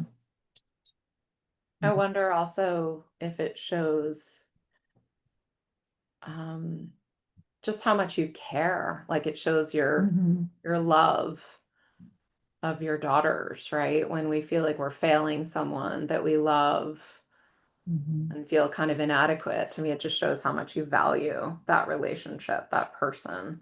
Mhm. Is That's cool. That's almost like a magical one, isn't it? Yeah. That the love of your daughters is almost like a spiritually beautiful thing. Mhm. Yeah. Well, that's cool. Nice. What about, I also had the thought it shows that you're responsible. I was looking at your negative thoughts, like when you tell yourself I was too demanding, or when you tell yourself it's all my fault, these thoughts.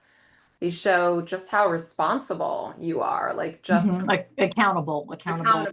Oh, sorry. Yes, Mhm. accountable. No, Responsible and responsible too. accountable. Yeah. Yeah. Mhm. Yeah, accountable, responsible. Oh, yeah. That's huge. And then I take this, being a parent very, very, very seriously. Is Yeah. that true? Yes. Is- Does that bring you to tears? Because it's the most important thing I think I could do in life. It was just so hard to have children, and then when we had them, it was like I need to be really on it. I need to do this right because it was so hard to become a parent, and I'm just so grateful. Wow. I So, just never Yeah. imagined the amount of love I could feel. I think, Yeah, mm, that's the and just gratitude that you have of responsibility. being a parent. How beautiful is that? Because it was so hard to make it happen, Yeah, right? it was really hard. I have the chills having you share that, just knowing, how hard the journey was and just how grateful you feel to have these children, and then how seriously you take your role as a mom, right? Just again shows how important these girls are to you, shows how accountable you are. Yeah, just how much you value being a parent. and a great Yeah. one, right? Yeah. Oh, yeah. Yeah. Someone just wrote, and we're not supposed to reveal these, but I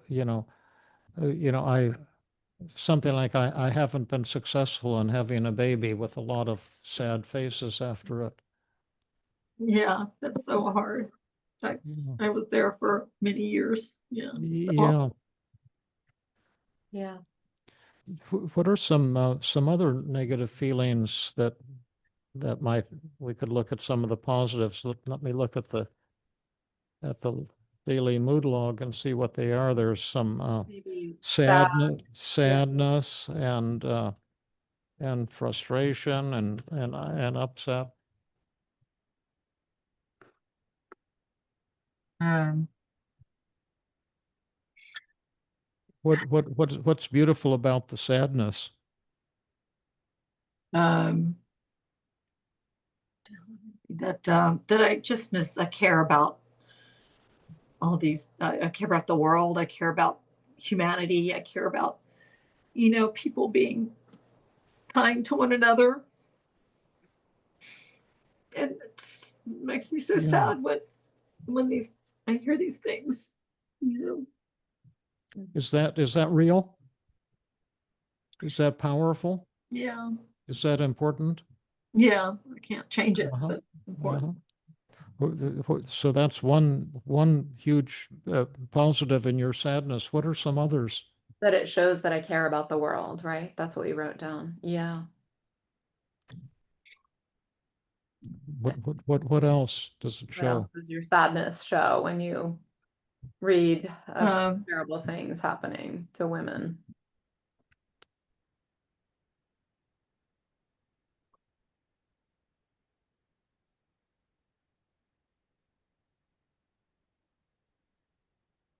I have a I, suggestion if you need. I don't know. It's just I just don't understand. I don't understand.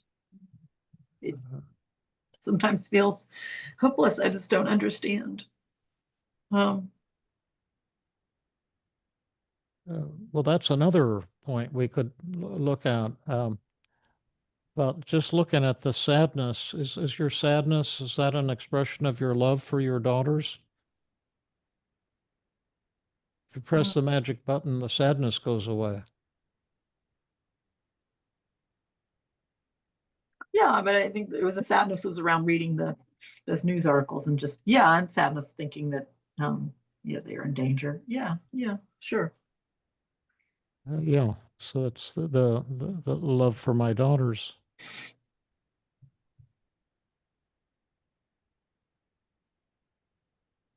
And maybe my love for the planet, for all humans, and so much suffering that's going on. Yeah. Would that be true? Yes, definitely. Yeah. We'll add that love for the planet. Mm-hmm. And shows that I'm realistic, right? That I'm Yes. open to what's actually happening in the world. I'm not an ostrich sticking my head in the sand, right? Oh yeah, I'm realistic.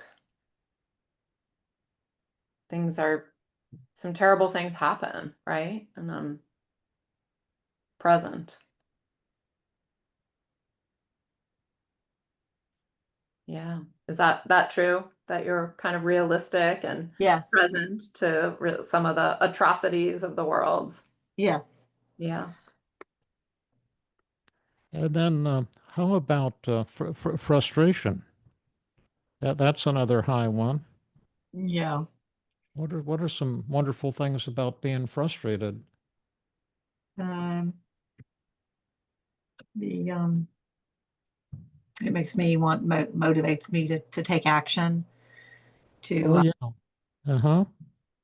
Yes. go I out love. there and advocate for Yeah. change, Yeah. be an activist in the community Yeah. for Activists for change. safety, for change, Yeah.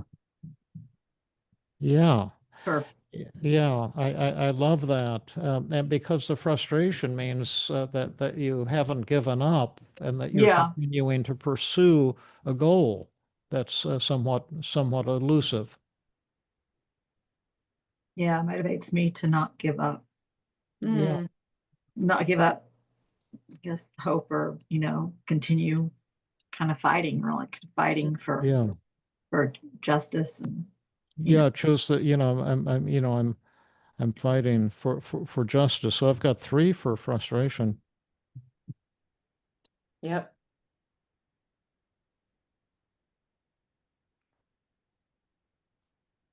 Uh, Anything else either of you can think of for other things we should do positive reframing on? There's a general one just called upset, which is kind of like angry, I think. It's in the angry category. Mhm. The upset. What is there Well, any? anger is a very, it's a very big category for me in general. Mm, My husband makes fun of me,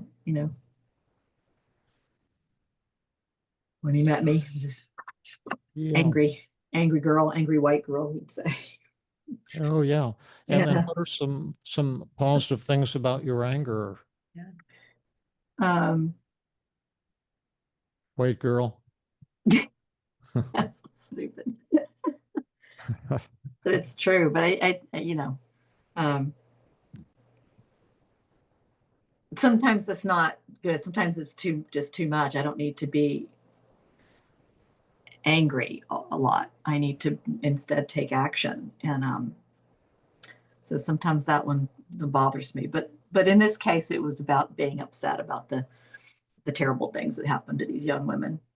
And what does that anger show about you that's really kind of beautiful and awesome? That I want things to be just and fair, and people to get to love each other. Yeah. It sounds so idealistic, but that's what it is. Right. So unrealistic, but my anger shows that I'm being realistic, that those things are happening, and it's not good. Oh yeah. It shows that I'm realistic and idealistic. Yeah. Yeah.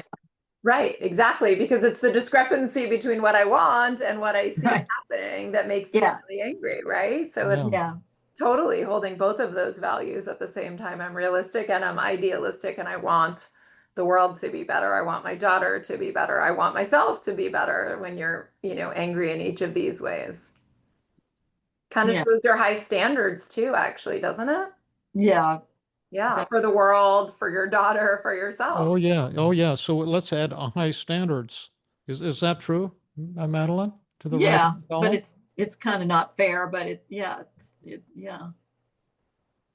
not fair in the way that it having high standards for the world, for yourself, for your kids. It just puts a lot of pressure on the system, on everything, Yeah. and it's kind of not very fair. But But there's some value in there, right? yeah, just always striving to learn and be better, and try to meet that ideal. Right. Yeah. Yeah. Yeah. Um, so should we Yeah. do go on to the pivot question, Jill? Yeah. You're a master of the pivot question. Yeah. Sure. Well, Madeline, I'm so glad that we have had a chance to really think through with you the way that all of these negative emotions and negative and anxious thoughts are showing such beautiful things about you. And just, to mention a few in summary, your anxiety, keeps you vigilant and protects yourself and your daughters, and feelings of inadequacy and telling yourself you're not good enough just shows how much you care, and kind of motivates you to always learn and grow and to be humble. And we can see that your sadness shows how much you care about the world and your daughters, and your frustration gets you to be kind of an activist for change, and your anger shows you have high standards and want things to be different. And So there's so many ways in which your negative thoughts and feelings show such beautiful things about you and also actually are beneficial or kind of advantageous. And so given all of that, why would you want to change? Why would you want to push that button and have all these thoughts and feelings disappear? Yes, I love that question because I would not want them all to disappear. I'd want to keep the good stuff and get rid of the bad. Right. So Yeah. you want to hang on to, some level of anxiety or inadequacy or sadness, like kind of just enough to hang on to some of these beautiful qualities and benefits, but kind of reduce them some to reduce your suffering. Is that accurate? Are they too high or are they just right? Yeah, they're too high. Yeah. Okay, let's see what you'd might like to lower them to today. The sadness is 85%, or was that night for sure. How sad would you want to be feeling today between 0 and 100? What would be enough sadness to keep all those positive qualities of your sadness, but to reduce your suffering? How much sadness do you need? Because And there's a showing lot of bad in the world. just showing people this is on the daily mood log in the goal column here. Yeah, on page Write down. 4. Yeah, yeah, that's right. You're showing it perfectly, Yep. Jill. Thank you. Yeah, sure. So 40 or 50, I guess. 50. You want to? I'll put 40 to 50 in the goal column, Okay. and then how anxious do you want to feel today? Um,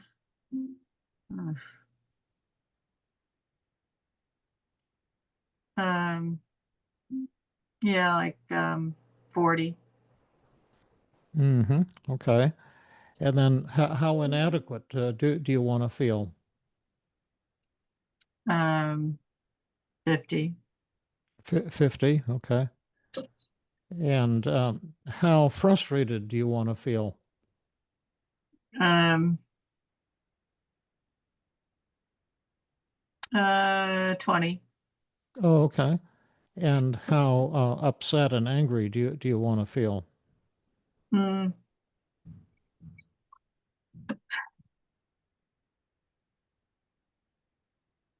30.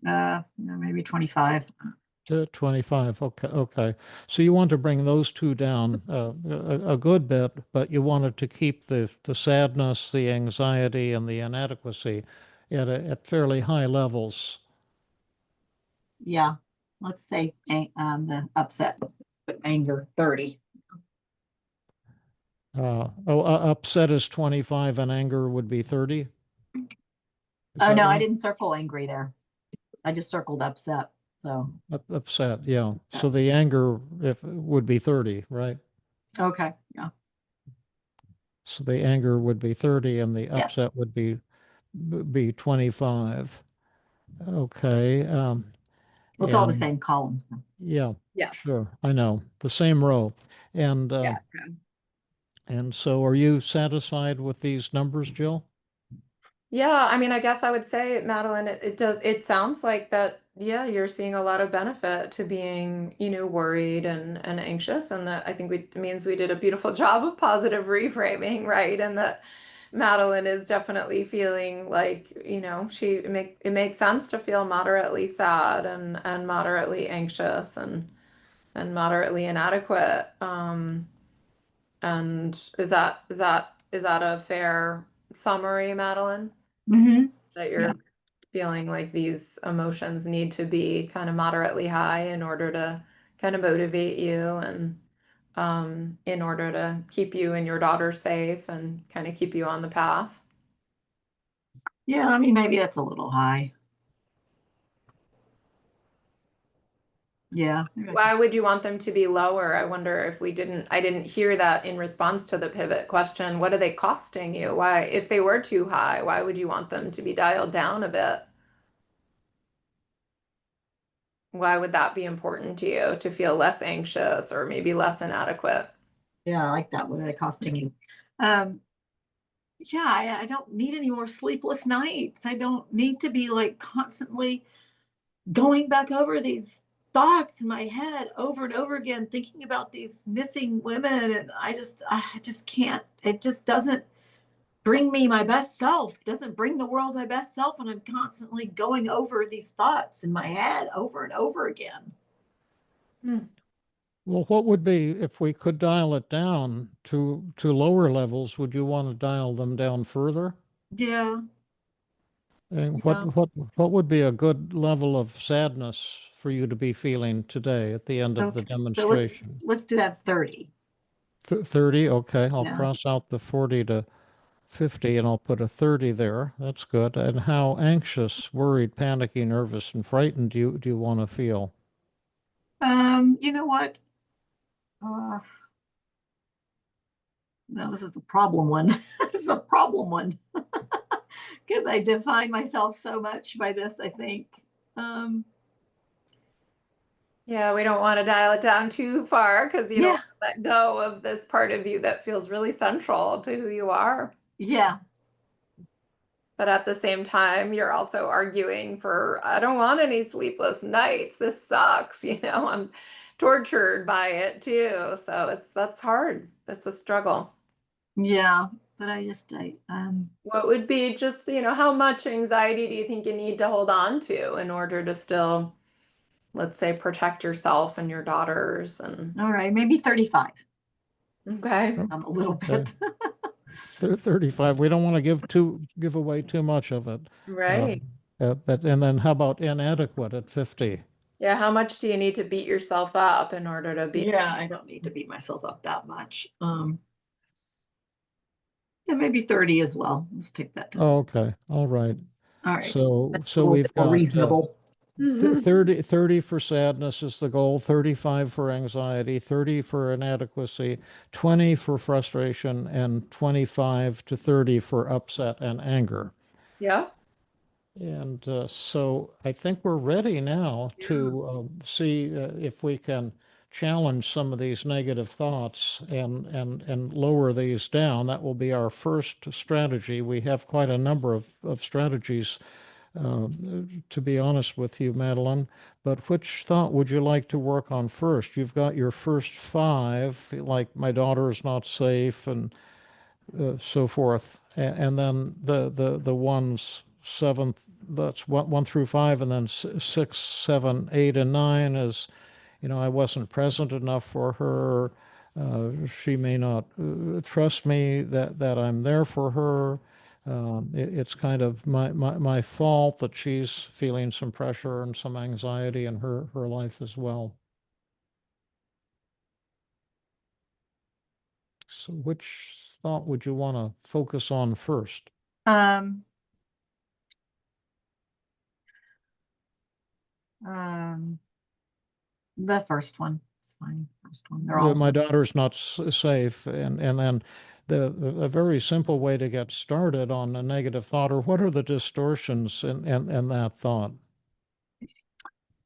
well, I'm definitely magnifying that. So that would be Yep, magnification for sure. Uh, right. and then it is definitely all or nothing thinking. Yeah. Uh-huh. Um, also, I'm definitely looking at it through a lens here, the mental filter. Oh yeah. Yeah. Um, Right. I'm discounting the positive for sure. Oh yeah. Uh-huh. Right. And then fortune telling, Yes, right. I've got that one too. and then probably emotional reasoning too, since it I've was got that all one prompted. too. Yeah, Okay. we're on the same page. Those are all the ones that I had. They're exactly the same as yours. Yeah. Yeah. Now, take one of those distortions. They're all good, and explain to Jill and David a little bit about the distortion you're choosing. You can do this with all of them, but one at a time and see how much juice we can get out of it. Which distortion would you like to discuss first? Then we have a few questions to ask you about the distortion, like why does that distortion actually distort the validity of this thought? And secondly, why is that distortion being very unfair to Madeleine? So first, just pick one of the distortions: magnification, all or nothing, emotional reasoning. What are the ones that you selected? Mental filter, or discounting the positive, fortune telling? Yeah, well, we'll just start with the first one I have written down, magnification. Magnification. So tell us why that thought is magnification, and why that magnification is a bit of a distortion. Well, because I'm magnifying things. She is safe as far as I know. And do you have your mood log in front of you? Mm-hmm. Yes. Would you write in the right-hand column, she is safe? And Okay. you were continuing to talk, but I just want to grab that one before it disappears. Yeah, she is safe. And well, she's far away. I mean, it doesn't matter where she is, really. I'm not there with her, keeping her safe.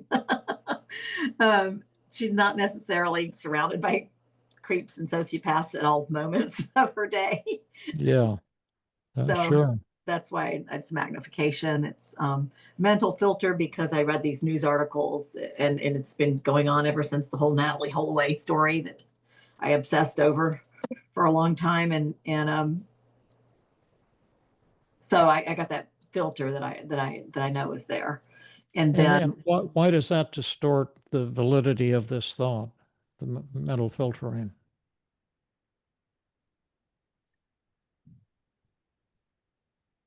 Why does that make this thought misleading or untrue?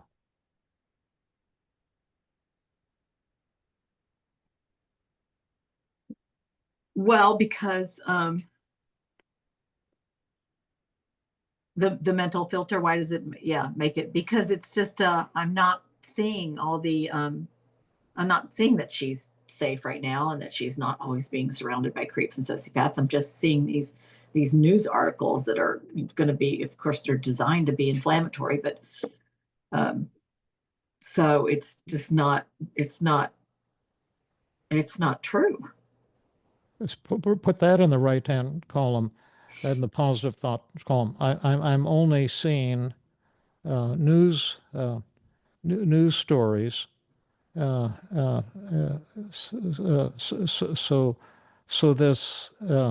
this is not true. Write that down.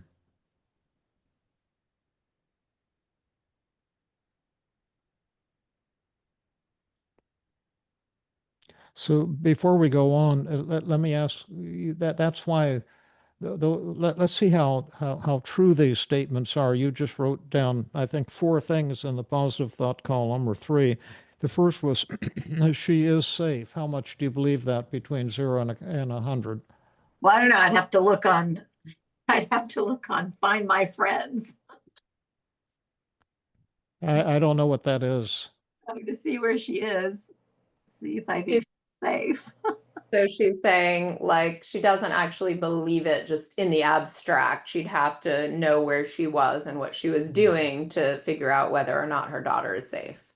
Find My Friends is you can locate a person where they are geographically.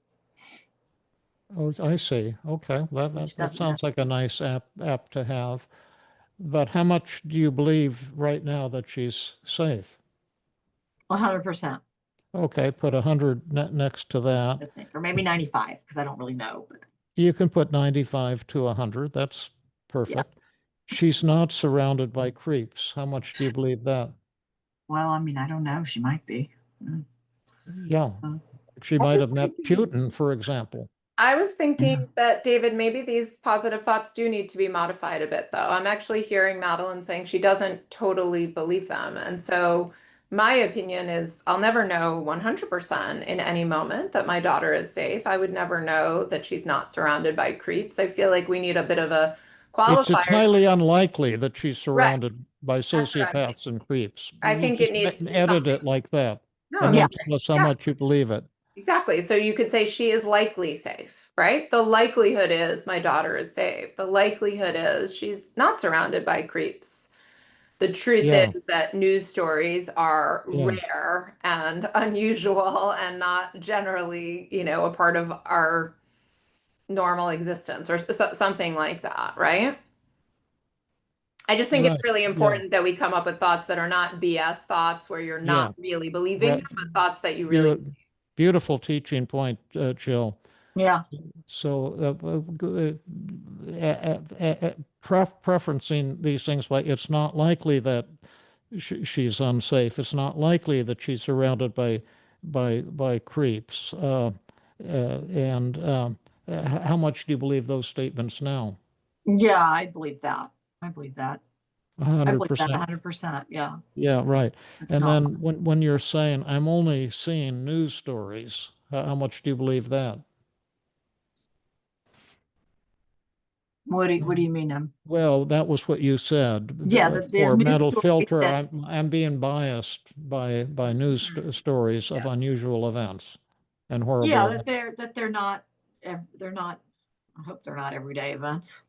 Right. That they're not, that they're rare, what Jill said, that they're not, it's not, yeah, it's rare. It's rare. Mhm.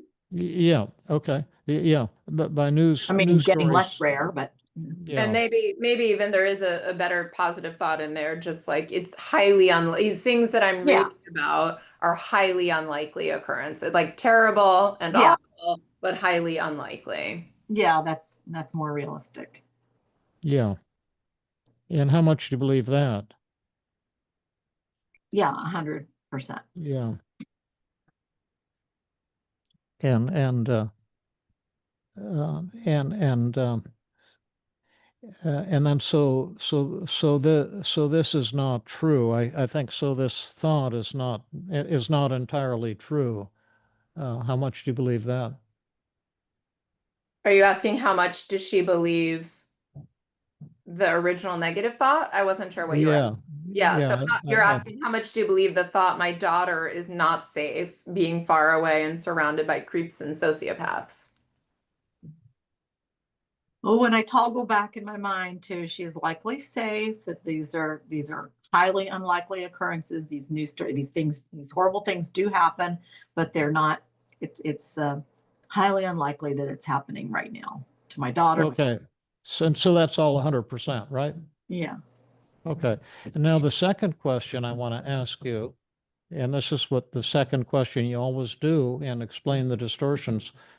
Why are these distortions unfair to Madeleine? We've said, why they're not true, uh, but why are they also unfair to Madeleine? Um, because it's just causing unnecessary uh, bad feelings, worry and bad feelings. Yeah. And can you add that to the positive thought side too? It causes unnecessary, uh, Inflammatory. unnecessary and inflammatory, sad feelings. And how much do you believe that? Yeah, 100%. 100%. Okay. And and now how much do you believe your negative thought? My daughter is not safe. She's far away and surrounded by creeps and sociopaths. That's probably not true. Okay, so what would you say now, how true it is? Um, it's funny because I can't say zero because then I would feel like I wouldn't be Yeah, vigilant you don't want to be or unrealistic realistic here. or Yeah, You right. use your best brain here. yeah. So but I don't I believe more that it's unlikely. So um yeah, I mean it's less than half, you know. So you right now believe 40% that she's surrounded by creeps and sociopaths as we speak? No, I guess not. 40% seems like a lot. So maybe 20%. Yeah, if you put it that way. So is your belief in that negative thought gone down to 20% right now? Yeah. Okay, so put 20% in the percent after column.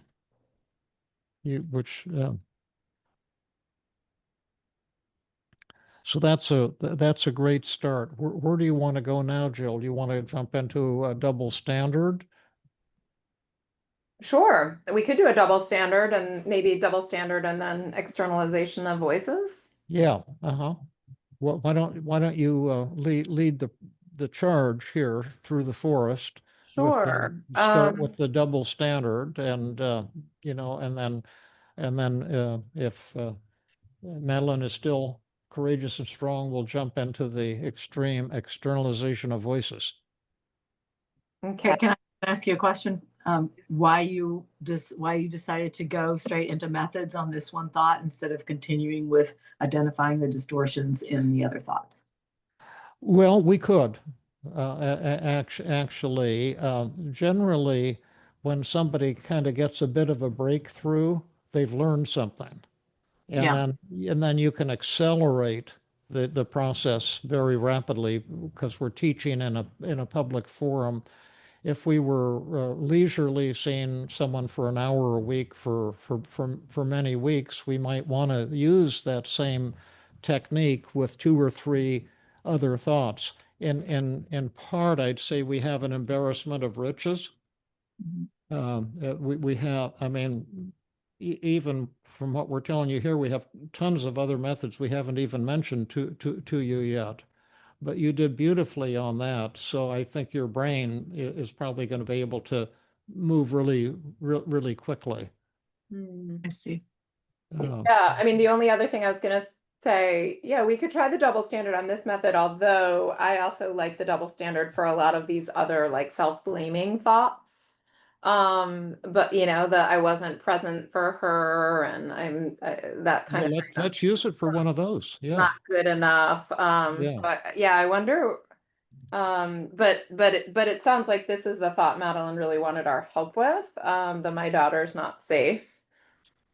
Um, yeah, I'm not sure which direction. Like, but I feel kind of tempted to work on one of those thoughts. Yeah, let's do that. Follow your hunch there. I was not present enough for her.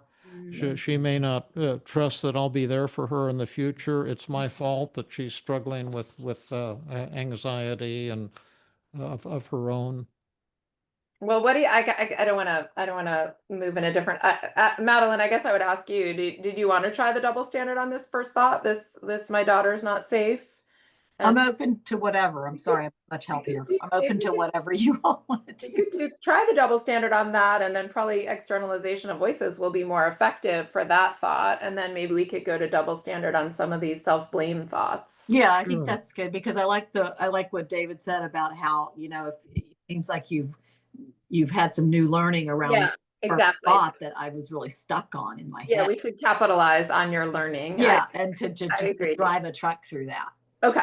So let's just say we're going to try the double standard technique, and then I think we'll hopefully move to externalization of voices for this one. Then we can try the other double standard on some of the others. So Or if you want to just go EOV on this one. Yeah, let's just go EOV. That's what I your think, hunch too. and my hunch and Okay. Madeleine's hunch. I agree. That's what my hunch was too. So we'll see the double standard for the kind of self-blame thoughts. That's always Yeah. my preference. Yeah. Okay, so we'll try the externalization of voices technique. I'll get started, David, but I'm very happy for you to jump in, right? So Yeah. with Or this, you can even start with that, my daughter's not safe, and then jump into the guilt thoughts. okay. So yeah, so we're gonna excuse me, we're gonna do the externalization of voices method with you, Madeline. And so just for the audience to know, this is a method where we're going to play different parts of you, Madeline. So I'm going to have you play the role. I'm going to play the role of your negative thought, and I'm going to kind of hit you with that negative thought in the first person, or in the second person, you telling you what your negative thought is. And I'm going to have you respond in the first person, I, and you're going to be the positive Madeleine. So I'm going to be kind of negative Madeleine and you're going to be positive Madeleine. Okay. You willing to give that a try? Yes. Okay. And do you want me to say anything more, David, in setting it up? Or No, that's fine. Just jump right in, okay. ladies, and Okay. show us your swimming stuff.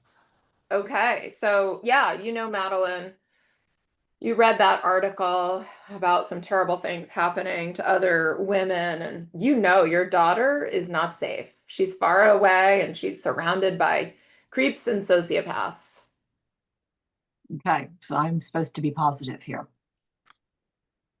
Yep. Okay. And I'm going to defeat you on that one. Okay. Well, while it's true, Jill, I mean, negative Madeleine, while it's true, negative Madeleine, that she may be surrounded by creeps and sociopaths, because a lot of people have those characteristics in the world, unfortunately, then it's probably not likely. It's probably not likely. She's studying at a university and abroad. That's a difficult program, and it's just probably not likely. These are rare occurrences. I mean, these don't happen every day to people. I know Okay. it wasn't great. Okay. Who won that, Madeleine? Was that I was the negative Madeleine or the positive Madeleine? Yeah, I think maybe the positive Madeleine won small. Yeah. Um, Let's try a role very reversal. convincing. Yeah. Yeah. By the way, as a teaching point, this is why we do externalization of voices. We're looking for change at the gut level, not a temporary intellectual whatever. We're not going to settle for half a loaf of bread. Okay. So you be the negative and Jill will be the positive. All right. So, positive Madeleine. I just you're getting close on that last one, but I just want to tell you that your daughter's not safe. She's surrounded by creeps and sociopaths. And she's so far away, surrounded by all these creeps and sociopaths. Yeah, I guess I just want to say that's a really unhelpful thing to tell myself. We made the decision that my daughter could go abroad. She's at a really safe program, or I should say, like a good, high level academic program. So we certainly weighed the options and felt like this was a great choice for her. And is the world unsafe? Absolutely. Do terrible things occasionally happen? Yes. And at the same time, on the whole, I believe that my daughter is safe. And the problem that I'm struggling with is not that my daughter is unsafe right now. It's just listening to this garbage that I keep running over in my head. And I'm not going to do that anymore. Mm-hmm. Yeah, I'd say you won huge. How did she Yeah. win huge? Because I need to stop telling myself these horrible things. Yeah, that's called the counterattack technique. To raise the conscious awareness that the real problem, and this might be a leap to grasp it initially, is not that your daughter's in danger. That's a small remote problem, but we have another huge problem, right, Madeleine? Yeah. And that's that you're hitting me with a lot of garbage and making my life miserable. You're the sociopath at the moment, my dear. Wow. Do you like that? That's harsh. Great. You- Another thing to you're- beat myself up over. Oh, no. You're really a sociopath. Slightly overstated, but So maybe. I Right. love The person your who's doing the laughter, damage. Madeline. Oh, go ahead. Sorry. It's nice. It's nice to see your laughter and joy coming back. So let's you guys can try it again. Okay, so let's do a role reversal again. Okay, I'm going to be the negative again, and you're going to try and, if you liked what I said, if that felt huge to you, you're going to try and channel that, right? Make it your own. Okay, so but remember, Madeline, your daughter is not safe. She's far away from you, and she's out there in the world surrounded by creeps and sociopaths, and you know it. Yes, and it's easy for me to get sucked into your BS because I hear this a lot from you, and it's very easy for me to get sucked right back into that. But the reality is there is danger in the world that's not going to go away. It's part of the world, it's part of humanity. There's light, there's dark, there's danger, there's safety. And she is in a good program. She's in a program there are people on site, they get together, they do activities together. She's made friends. And just because there are creeps and sociopaths around her doesn't mean that they're going to necessarily target her. So I just need to stop listening to you because it's just not realistic. It's unlikely. And it's, Cruel. yeah, it's not fair to keep saying that. It's not helpful. It's not helpful. It's not helpful to me to keep listening to you. It's not helpful. I can't be a good, I can't stand up and be there for her if I'm constantly thinking these dark thoughts. Mm. So I need to stop listening to you. Yeah, I need to stop listening to you and just know that yes, it's out there in the world and things could happen, but they're not right now, and she's fine. And most of the time people are fine. Depending on where you are. Sorry. Because I mean, a lot of people are not fine today. And so who Sorry. I I'm chuckling with you because you sort of like you got it and then you sort of like had a little bit of a tail end there where you were like those little thoughts came back up again. Well, because I don't want to be unrealistic and insensitive Exactly. to I think the current political climate around the world. right. I think actually where you veer off course, Madeline, is when you try to be overly positive. So basically overgeneralization in either direction is Yeah, not helpful. So when you overgeneralize and say because the world is safe or because she's fine, like maybe you don't need to say that. yeah, Right? That's when you start to then doubt and get into that. When you try to convince yourself 100% that everything is perfect, then you don't believe it. And then you start no, to doubt then it. it just So, goes right back to, badness. Yeah, right? So yeah, let me see if I can, Madeline, what I heard you say that sounded really powerful is you said it's easy to get sucked into this BS. But the reality is, is there danger? Yes, but she's in a good program. She's got good friends. Just because there's creeps and sociopaths in the world doesn't mean that she's actually in danger. And I don't want to listen to this, garbage. It's unlikely and it's cruel and it's not helpful to me. yeah, And then where you got into trouble is where you tried to tell yourself, and she's fine, and she, because then you start doubting that again. yeah, So could we try it one more time and see if you can just hang on to that sort of, self-defense, counterattack, acceptance of the reality without trying to go too far in that direction? yeah. Okay. All right. So So, Madeline, I'm just going to prompt you. Your daughter is not safe being far away and surrounded by creeps and sociopaths. okay. So she's far away. She might be surrounded by creeps and sociopaths, but that doesn't necessarily mean she's being targeted.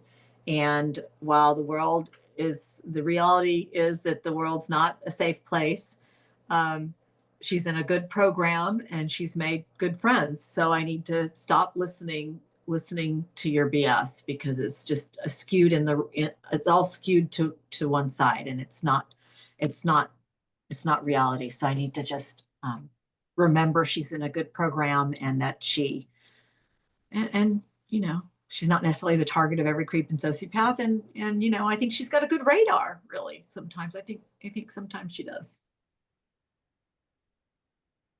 And who won that, Madeleine, you or me? Yeah, no, I won. That was huge because I feel like I believe it. Yeah. How did you get to huge? But just remembering she's in a good program, and that, you know, there'll always be creeps and sociopaths around, but doesn't mean that, you know, that your loved one is the target of that creep and sociopath, and that she can defend herself. Okay. You want to go on to another thought with David? Yeah. Okay. Well, I know you defeated that, negative Madeleine over there, but you're not going to defeat this one. And what I want you to know is that you did not adequately prepare her innocent soul for the world. Hmm. And teaching point, I'm just reading the second thought on the daily mood log and putting it into the second person you.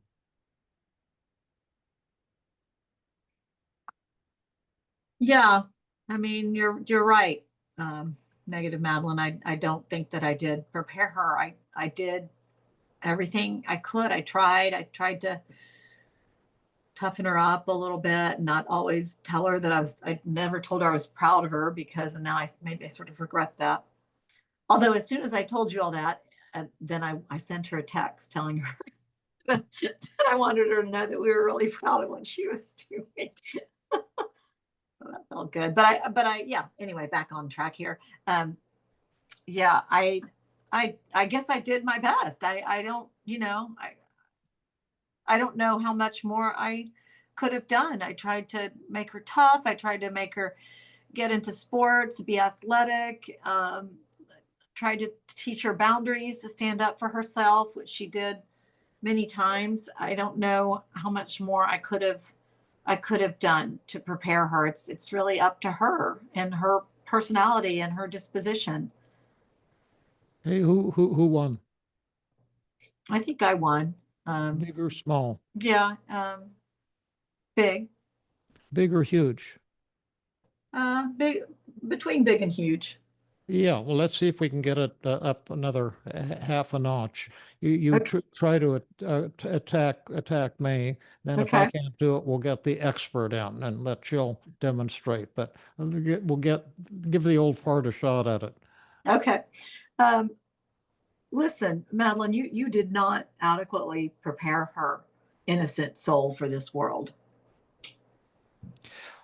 Wow, what an amazing statement is that? As the Buddha often called it, gee, we just came across another pile of bullshit. But let me see if I can respond to that. I was and continue to be a damn loving mother, and she's really lucky to have me, and I feel gratitude to have her and my other daughter too. What a blessing that is. And as far as being a perfect parent or something, I'm not into grading parents, but I think if I had to grade another mother who was like me, I'd give her a pretty damn high grade. But that's not my failure and my weakness. I do have a tremendous failure, however.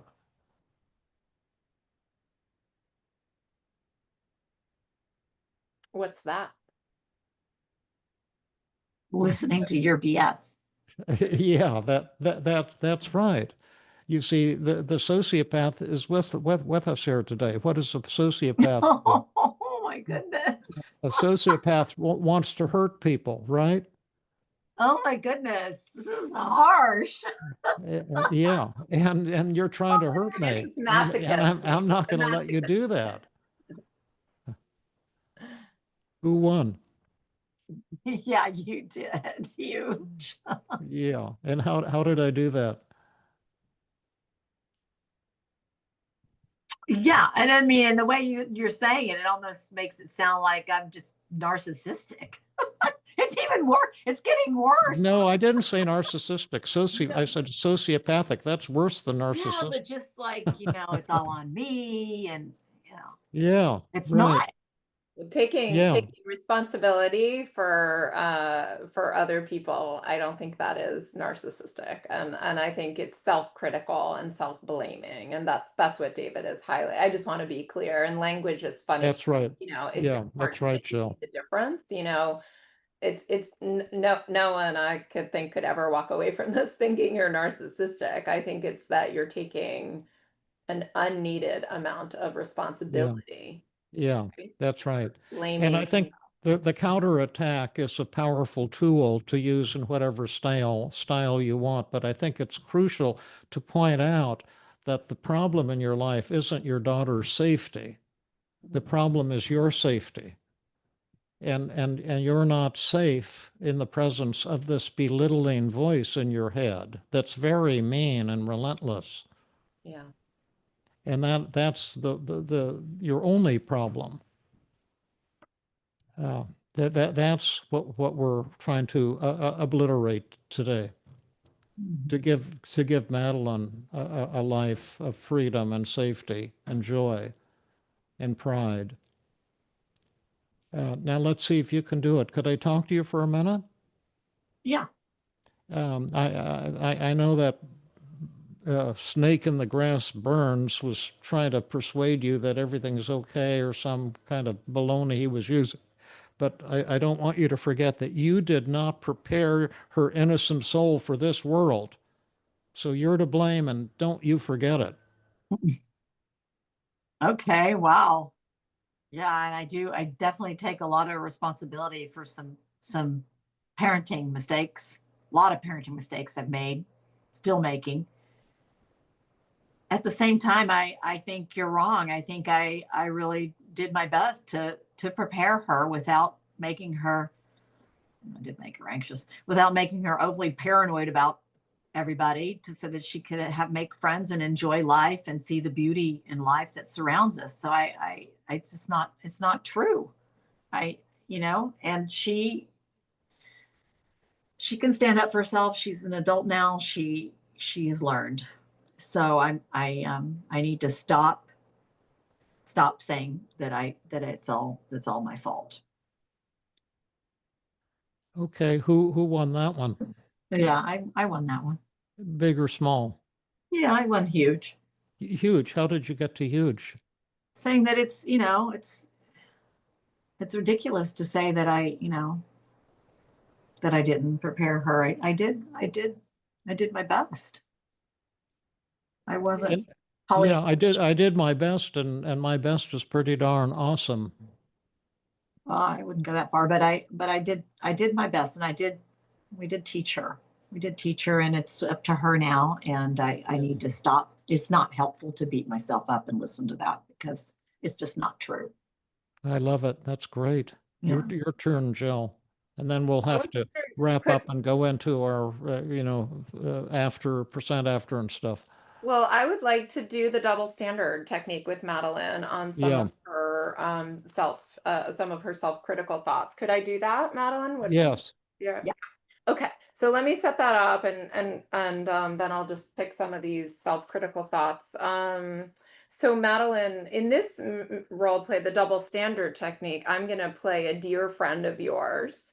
But rather than thinking of me as an actual friend that I'm going to be a friend / clone of yours. So think of me as someone that you care about, that you love, like a dear friend, but I'm actually kind of a clone of yours. I'm just like you. I grew up in the same family that you grew up in. I'm married to the same guy. I'm struggling with the same issues with, my daughters, and telling myself the same kinds of things that you've been telling yourself. And I'm going to have a conversation with you. And the nice thing is you just get to be yourself. So you're Madeleine, and I'm dear friend / clone of Madeleine. Would that be okay? Yes. Yeah. So Madeleine, I wanted to talk to you for a minute. I'm going to share with you just a little bit about myself, and then tell you what I've been struggling with. My husband and I worked tried really, really hard to have our daughters, and we struggled a lot with fertility. And when we finally had them, we were so kind of overjoyed and grateful. And partly as a result, I just take parenting so seriously. It's so important to me. I love my daughters so much. And, I've been telling myself that I wasn't present or there enough for my daughter when she was a little girl. I had her sister and they were 7 years apart, and I, was parenting my second one, and I don't think I did everything exactly right, and didn't gaze into her eyes enough times, and wasn't there as much. And so I keep telling myself I wasn't present and there enough for her, and that's really awful. Do you think that's true?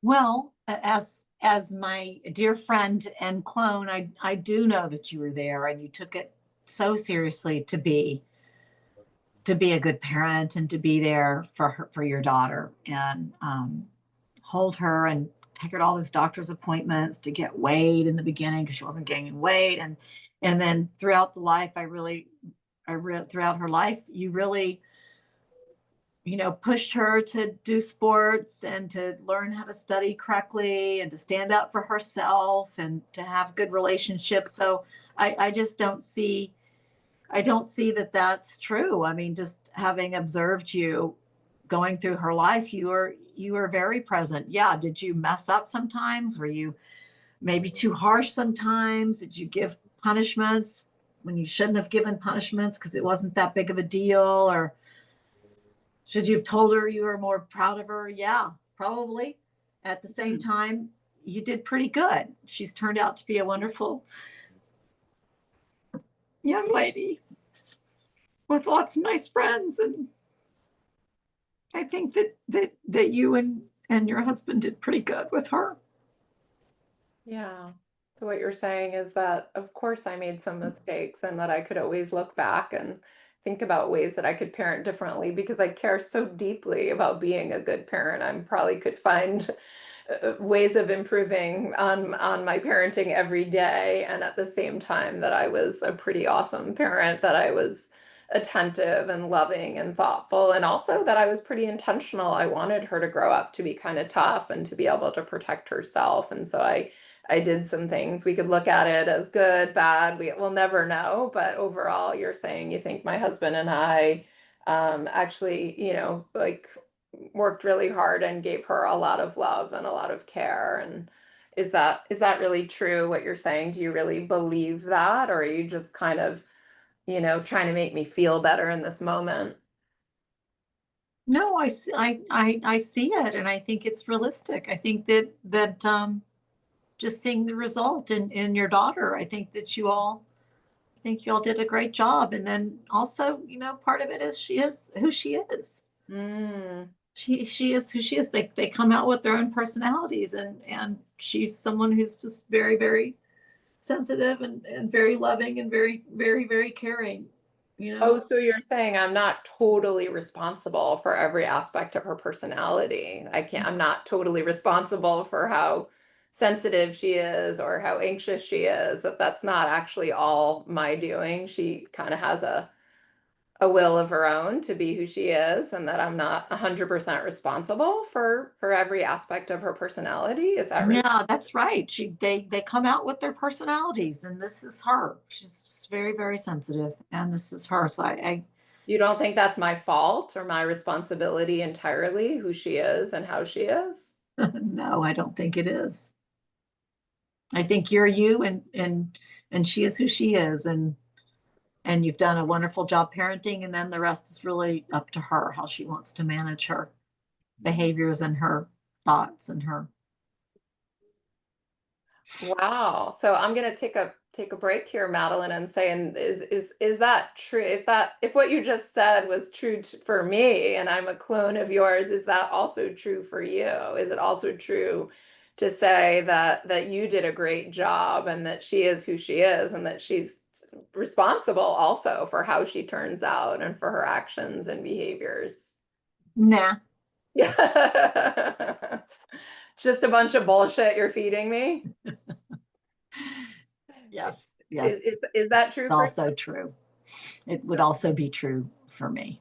And so let's write that down on your daily mood log in the positive thoughts column, Madeleine. What would you say there?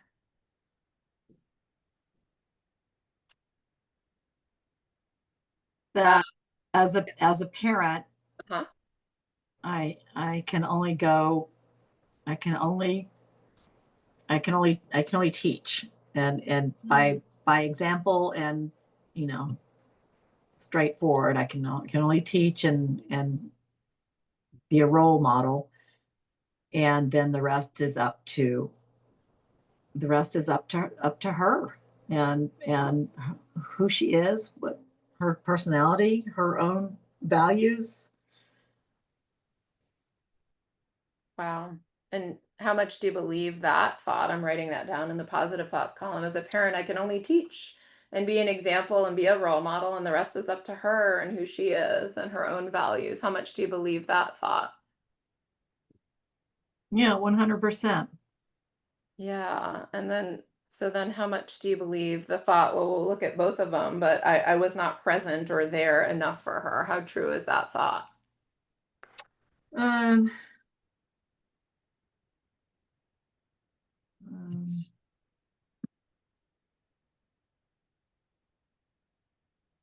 yeah, it's still a little bit true. How true would we rate that? And also it seemed like that thought was like, and that's awful, and that's responsible, and therefore I'm responsible for Yeah, everything. yeah. Um, 0 to 100, how true is that? yeah, so it's probably I think I could have done maybe 30% better. So maybe 30% true. Okay, great. And we wouldn't want to change it entirely, because we all want to be honest and look back and think about ways we could do things differently. You're still parenting her, right? You still have choices about the way that you parent. So it seems to me that would, and then the other thought, though, that we targeted in the double standard technique, I think, was that original thought. Wait, let me find it and have you rate that. I just got on the wrong page. Yeah, that maybe that you didn't adequately prepare her innocent soul for the world. So again, that it's this idea that, like, I'm totally responsible for how she's turned out. Those are two different thoughts. Yeah, it is. We didn't capture it, but it seemed like a big thought that was driving Madeleine's distress. Yeah. Yeah. So maybe we could just write that down and ask, how much do you believe that thought? I'm totally responsible for how she's turned out. Um,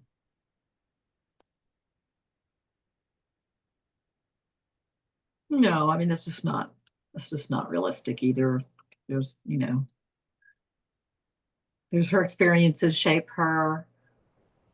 Her dad's influence shapes her personality. Yeah, so I can't be. That would not be. That'd be unrealistic. How much do you believe that thought? That I'm totally responsible for. Yeah. No, I'm not, because then I would be taking responsibility for how wonderful she is, and that's all me. That's not. I was thinking that too. You can't take responsibility for all the bad, you take responsibility for all the good, and I can't do that. I was thinking how quickly and easily we as parents can take responsibility for the poor things and the poor choices and never give ourselves credit for the amazing stuff. And right, you've shared she's a wonderful person, she has wonderful friends. You're not taking credit for all that. Yeah. No. Yeah. Listen, you guys are doing great, and I'm wondering, Madeleine, because I'm tending to time, and we want to give wrap it up and give some time to our audience for questions and comments. But are there any of these negative thoughts that are still eating away at you? You only role played a couple of them, but yeah, and I'm mindful of the time too. The only thing that I fear would bother me again is if reading another news article. I don't want to start. we can get to that later if you like. Okay. And so we might want to, plan to have you do some exposure, cognitive flooding. Yeah. after this presentation. But Yeah. right now, I'd rather focus just on what we've been doing here. Okay. Yeah. And then you can decide if you want to do some prophylactic, powerful, intimidating techniques. I Yeah. told you we have We can walk you through how to do that for a homework, great right? deal more. But are there any of these thoughts that right now are still getting stuck in your throat or whatever?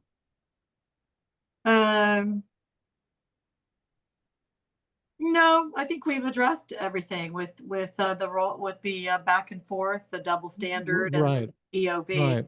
Um, Yeah. yeah, I think definitely have addressed. Awesome. And then let's just see how you're feeling right now, Okay. and then we can see how the audience is doing. We can also tell you some other things that you might want to follow up with. But how sad, down, and unhappy are you feeling at this moment? We're going back to your daily mood log and looking at the percent after column. Um, I don't feel sad, down, or unhappy. Is that a 0? Yeah, that's a 0. Okay, put a 0 there. And then how anxious, worried, panicky, nervous, and frightened do you feel? Um, like 10. 10, put a 10 there. How inadequate do you feel? So the first went from 85 to 0, the second one from 100 to 10. The inadequate was 100. What's that now? I don't feel inadequate, so maybe a little bit, 15. Oh, 15. Okay, great. Yeah, it's nice to keep a little inadequacy. A little Um, humility, right? yeah, yeah. Yeah.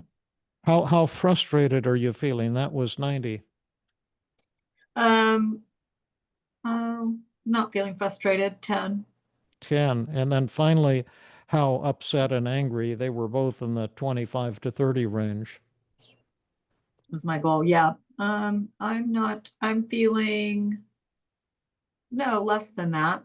So set maybe, yeah, 10, 15. Yeah. Oh, awesome. Great. And now these are some very dramatic reductions, far beyond what you had aimed for. Mm-hmm. And the first question is, are these honest, or are you just being nice so as not to embarrass David and Jill in their live demonstration? And secondly, if these are honest, what do you think the healing dimension has been so far? Why did they go down so much? And so they are honest, even though I'm a paid volunteer, but they are honest. Yeah, I'm just kidding. I'm not a paid. yeah, They're honest. And then the healing dimension was just really, so the distortions, yeah, that's good. But then forcing me to write down what I was saying, I think yeah, that was good, because in the moment, so that instead of like going back later and saying, well, can you come up based on all that stuff? Can you come up with a positive thought? Because I think that gets people kind of tangled up, I've noticed. yeah, And so that just making me write it down, write down what you just said. She is likely safe.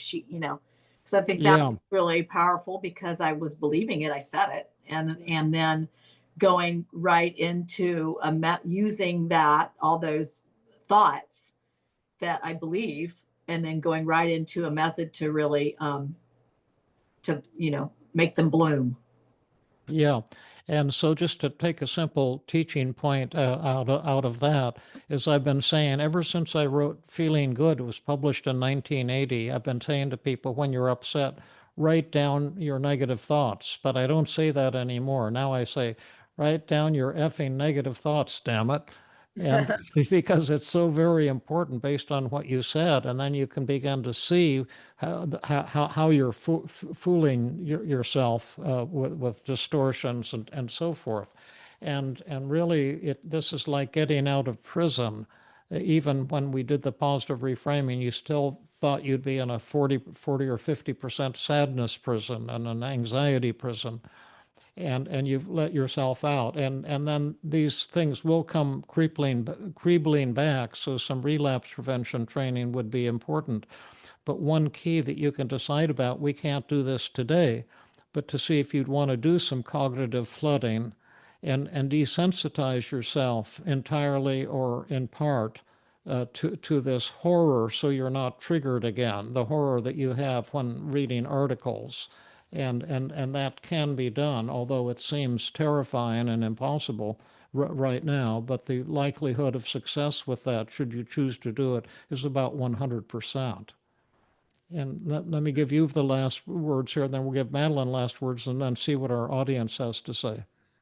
Yeah, I was going to say that I think in part, I'll just first make a comment about the conceptualization and then what to do with that. And then also just want to say thank you to Madeleine. But yeah, I think that I conceptualize kind of two different things that are going on for you, and they're both related. And one of them has to do with this anxiety that gets triggered when you see or hear about terrible things going on in the world. And obviously, it's especially triggering for you having daughters and worrying about their safety. And from that perspective, we did some work on that piece, but I think the next piece would be doing cognitive exposure. If the goal truly is to be able to read this, hear this, think about this, and not be distressed by it, I think the only cure to that, is kind of inoculating yourself against it. And that's terrifying for most, but completely achievable. And that would mean actually committing to being willing to, let's say, read an article that was really upsetting over and over and over again, even daily, until that article is no longer upsetting to you. And interestingly, it will likely generalize to other kinds of upsetting, news. And so that would be a piece of it, right? Like you could do that for homework, and we could follow up with you on how to do that for homework, but you'd kind of commit to doing that with no distraction, no avoidance, no reassurance, just kind of doing that repeatedly. And that would help with that piece. But I think this other piece that we did target more with externalization of voices, double standard, and the identify the distortions is this kind of intense responsibility that you feel for your daughter. And again, I think these two are related. It's why these things are so upsetting to you. But I think that's what we did a pretty good job of targeting today, is you letting yourself off the hook, you realizing that you have done a lot. And even just by caring the immense amount that you do, you're clearly so thoughtful and proactive in the way that you parent, and being willing to give yourself credit for that and stop, kind of beating yourself up. So we want you to keep doing that for homework too, though, to keep working on that sort of self-compassion, right? That kind of combating all that negative self-blame, self-talk.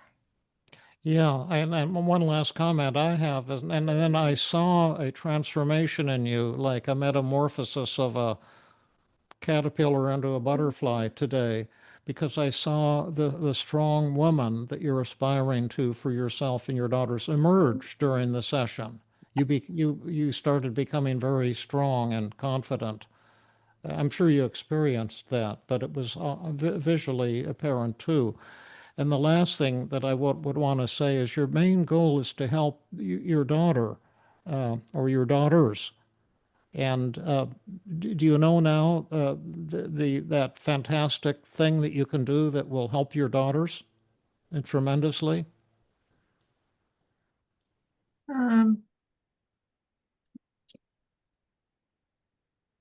Yeah. Well, yeah, okay. What is it? To not be beating myself up all the time. Yeah. And once you get really good at that, your daughters will suddenly learn how to do it too, if they don't already. But anyway, that you're a very beautiful woman, and I can't thank you enough for your incredible contribution to today. We'll give you the last word, and then we'll get some audience questions and comments.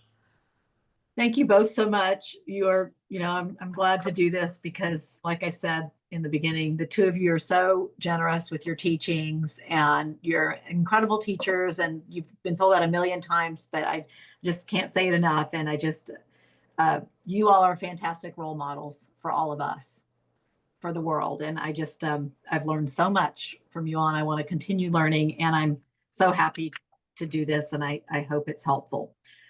Just wanted to put that out there and say thank you, thank you, thank you.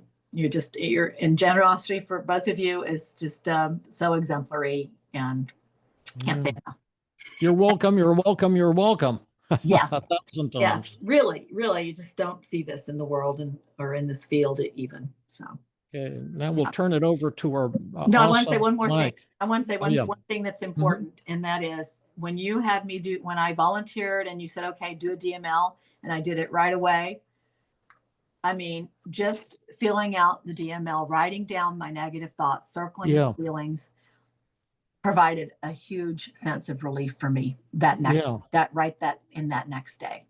awesome. Yeah, Yeah, I thank just want to you. put that out there that it's everybody. These things are so powerful. Just to do them Yeah, without going where we did today. yeah, yeah. I'm glad you put it out there because people don't believe it. They dismiss Yeah, it. They go, "Oh, blah, blah, blah, blah, blah, blah, blah, blah." Well, we're not doing that. We're telling you how to change your life. Take a piece of paper, damn it, and write your negative thoughts down. That's what the Buddha said 2,500 years ago. And you right. can find that, if you don't believe me, in that book he wrote, The Tibetan Book of the Dead, which Yeah, was and I interestingly published 700 years after he died. and That was an I attempt at don't. humor. Yeah, and I don't know if you have experienced this other therapist man, but sometimes patients they just no, it's too much work. I don't want to do that. Yeah, yeah, right, Uh, exactly. I also wanted to highlight, and then we will turn to, I want to say one thing to the audience, which is make sure you stay until the end. We're not done by any means. We have 50 minutes still left in this workshop, and you do need to stay for the whole time to get your CE credit, but also there's a lot of learning that's going to come through the Q&A and through our sort of analysis of what just happened in this session. So that part's really important. And also we're going to share with you some other learning opportunities for therapists and the general public.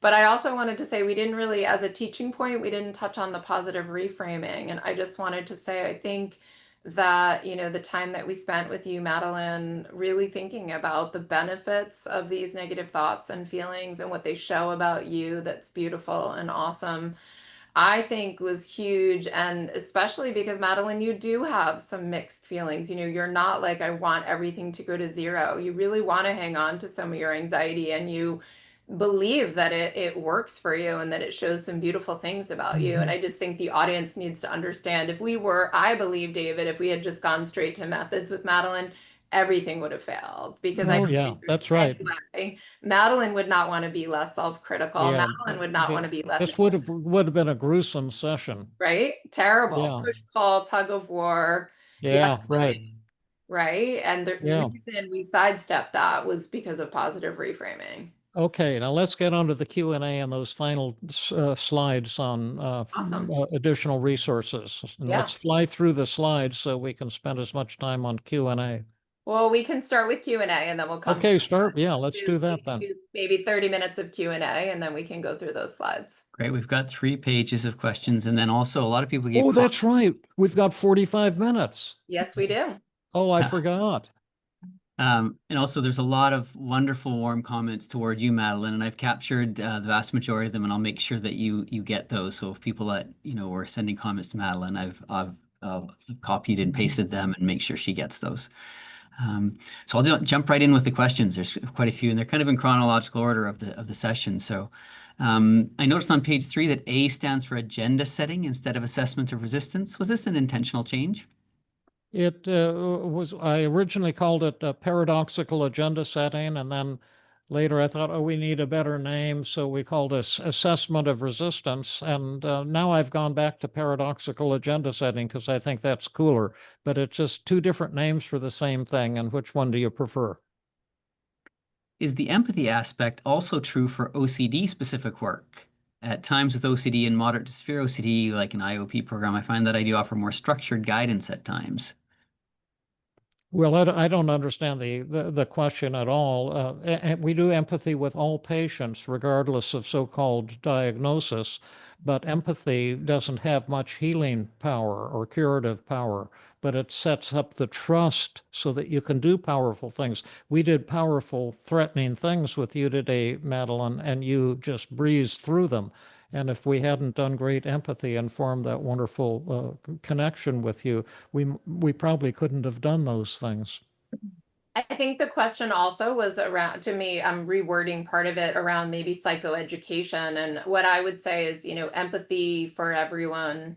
Absolutely. And then in my opinion, with OCD in particular, actually, because it's kind of a tricky diagnosis and people don't always understand that compulsions are actually making things worse, I think it can be super helpful to do psychoeducation. But I would always lead with empathy, and then I would, have psychoeducation be part of the methods, right? It's just a description of what's going on and why we're going to do what we're going to do. Yeah, great. Good point, Jill. One critique of CBT in general is that it may focus too heavily on changing thought patterns, potentially overlooking the emotional and somatic aspects of trauma, such as nervous system, etc. How Yeah, does yeah. TEAM CBT address these body-focused emotional aspects of trauma? Yeah, that's such a beautiful question. You saw us making that very mistake today of having a session with no emotion in it. And that's like somebody pointing at snow and saying, "See, I told you it was black."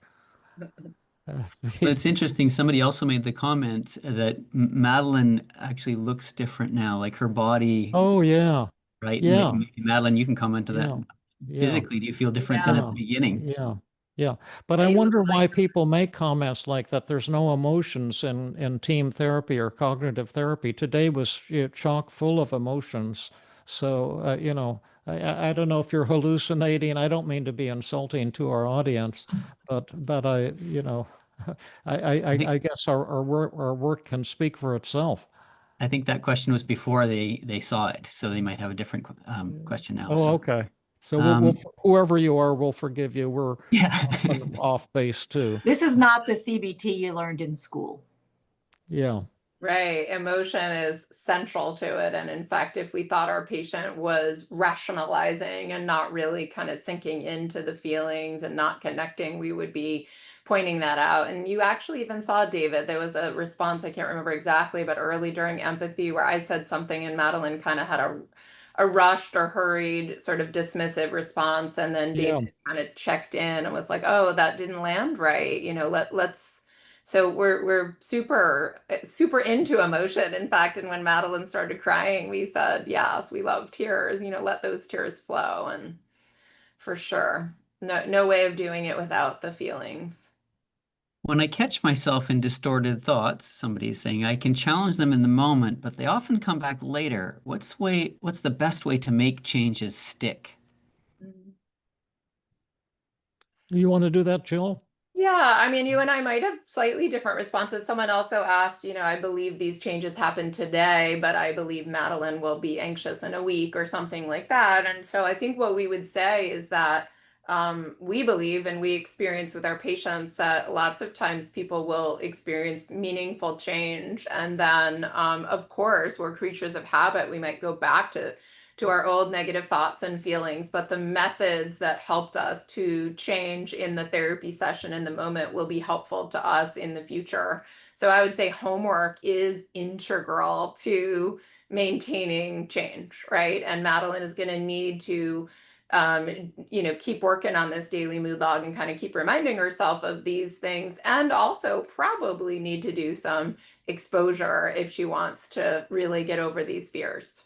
Yeah, and also we didn't have time to do it today, but at the end of therapy, I do relapse prevention training with every patient, and I have them talk back to the kind of thoughts they have during relapse, and also tape record that session. So that when the relapse comes, I've always told my patient, I'll give you a lifetime money back guarantee. And if you ever relapse and can't break out of it on your own, I hope that happens, because then I'll see you again. Because if you don't, I'll never see you again. I just got to liking you now that you went and recovered on me. But I had really good luck. But I think patients need to know there's 100% probability that you'll relapse. That's an inherent property of the universe, of being human. There's no way of getting around it. But what we can do is prepare you for it, because the problem you had the first time is the same problem that will come back when you relapse. And the methods that were helpful to you for the first time will be equally helpful to you, if not more so, when you relapse. I have a patient with a mild head trauma. He denies any negative thinking. He says he is anxious due to his head trauma. Do you think this is true? Well, it's impossible to have any anxiety without the thought that triggers it. And I'll have a slightly nuanced response, which is, can chemical things cause anxiety? You know, can drugs cause anxiety, meaning heart rate and maybe even a fight or flight response? Could head trauma or brain changes, you know, somehow, like if he literally had some changes to his amygdala, like could that trigger anxiety? It's possible, right? But most likely what we see even with head injured patients, that what's actually driving their distress are their thoughts about their situation. So thoughts like, I'm never Right. gonna get better, I'll never be able to do X, Y, or Z again, I'm totally damaged, or whatever it would be. So generally when we work with patients, even with medical conditions, head injury, it's their thoughts that are driving their feelings. Yeah, a lot of times patients say, I don't know what my thoughts are, I'm just anxious. And if we have podcasts on like the stick figure technique, and we've addressed this in podcasts many times, 100% of the time, you can, if you use skillful techniques as a therapist, you can help the patient identify the thoughts that are triggering their feelings. Beck's theory of cognitive specificity is helpful in that regard. It tells you what kind of thought you're having based on your emotion.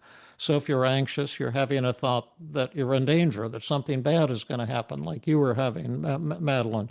If you're guilty, you're telling yourself that you're bad. If you're depressed, you're telling yourself that you've lost something central to your self-esteem. If you're hopeless, you're feeling yourself that you're telling yourself you'll be miserable forever, that things will never change. If you're angry, you're telling yourself that somebody's trying to screw you over and take advantage of you and hurt you, and that someone's behaving badly and trying to exploit you. So that can help. But there's a lot, the stick figure technique, there's a lot of techniques you can use to identify what your thoughts are. And the cool thing about that is once you realize it's your thoughts, and you'll find that they're distorted, and then you can change the way you think and feel, even if you have head trauma. You often say depression and anxiety can be quickly relieved with the right tools. What's the most common block that prevents people from experiencing that rapid change? Resistance.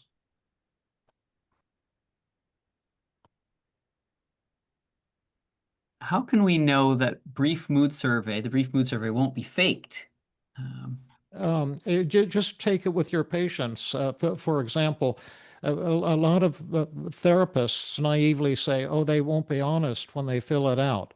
There is a big problem of honesty with the brief mood survey and evaluation of therapy session, and that's that patients are honest, and your own thinking is screwed up. The patients are honest, and you're going to get some information that's going to be very disturbing to you. The question isn't, are patients honest? The question is, can therapists tolerate patient honesty? For example, on my empathy scale, many therapists report that when they start using it for the first time, they get failing grades on 50 to 100% of their patients at every single therapy session on every single day. Can you tolerate that? And if you get failing grades from empathy from your patients, are you going to think they're being dishonest? They're honest or dishonest? They're being honest. They're telling you you're failing on empathy. You don't get how I feel inside. It'll be right there in plain sight for you.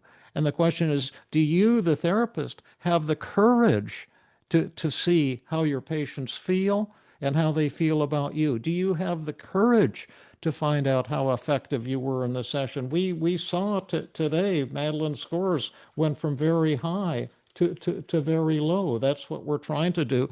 And if it hadn't happened, we would know that. And if it does happen, you know that. The problem with the assessments is not the assessment tools. They're spectacularly accurate and powerful. The problem is with the therapists who refuse to use them. And I won't say any more, because if I start on that, I'll never stop. Can this approach of Team CBT be used for students? It is in a high school setting. Sure. The question is, can CBT be used for high school students? Yeah, the Team Like CBT approach. teenagers? Absolutely, for sure. I will also say I did a presentation on this to my sons are both teenagers, and I did a presentation for their when they were maybe juniors in high school for a bunch of students, and it involved them doing their own work during the presentation. And it was even just an hour-long presentation. I walked them through the daily mood log, identified distortions, and did a couple role-playing techniques with them. And even in a large group audience, they did great. So absolutely. One of our Yeah, colleagues. I've Go ahead, always David. loved working with teenagers. I did a presentation at the juvenile hall where they had wanted me to speak to a group of violent teenage girls and violent teenage boys, and I spent about an hour with both groups, and it was one of the most moving 2 hours of my life. I thought they were going to be real hardcore, and they weren't at all. They just opened up their hearts. The neat thing about teenagers is that they're vulnerable and open for the most part. And even if they're violent crime, gang members, they all seem pretty tender to me. One of them was somebody who'd murdered two people, and he was so hungry to have someone to talk to and to open up with. And in fact, I always say that I think a CBT, we should be teaching it in the schools, like in elementary school, right? We should be teaching kids to identify their anxious thoughts and their, negative thoughts, and learning that their thoughts control their feelings, and, showing them lots of ways of having more emotional awareness. So I'm thinking all parts of this could help people from a really young age. Jill and I have a colleague, Dr. Taylor Chesney in New York, who offers actually a 12-week course on how to implement this approach. And she's also done a number of podcasts with David Burns. If you go to David's podcast, you can get a sneak preview on some of that there. So Right. If you want to take any courses from Taylor, she's a great teacher. And as you say, yeah, she's she's been on brilliant. podcast and she is lucid. She knows her stuff and she makes sense. Totally.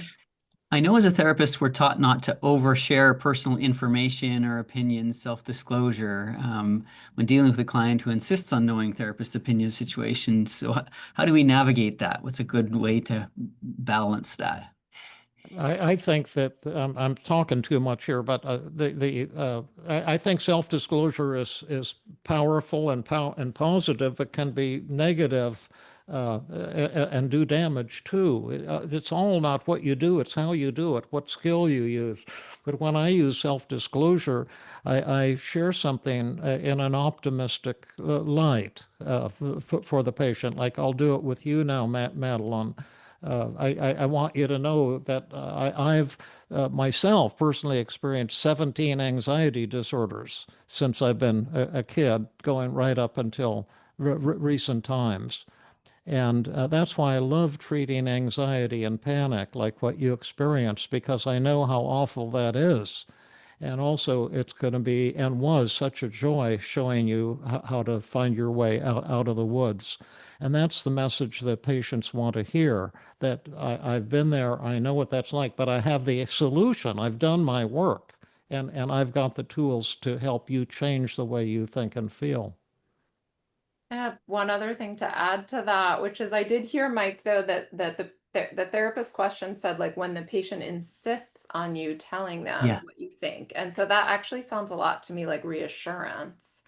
And so I think the question you always need to be asking yourself if you're using self-disclosure is, what function does it serve? Why am I choosing to disclose this information to this patient at this time? And is it going to be helpful or harmful? So if a patient with OCD is obsessing over whether they made the right decision or not, whether they were a good parent or not, me giving them reassurance is actually hurtful, Addicting them. right? Say Yeah. Addicting them to right, you. exactly. it's Yeah. reinforcing their anxiety rather than helping them. And so then I am most definitely not going to. And then I use a different method called changing the focus, is kind of point out to the patient what's happening and what they're wanting and looking for, and what, you know, and kind of what's happening between the two of us. And so I definitely wouldn't reassure my patient who was looking for excessive reassurance. This one might be for either of you, but Jill, when you have a client who can identify their cognitive distortions and identify a replacement thought that's positive true, but that thought does not make them feel better, what do we do?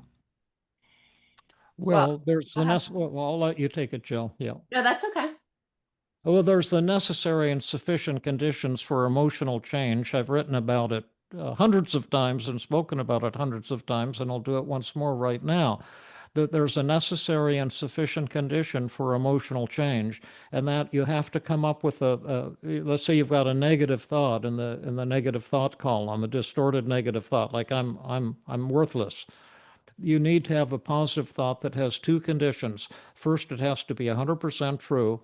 And second, it has to radically lower your belief in the negative thought. And if it does those two things, your feelings will automatically and instantly change.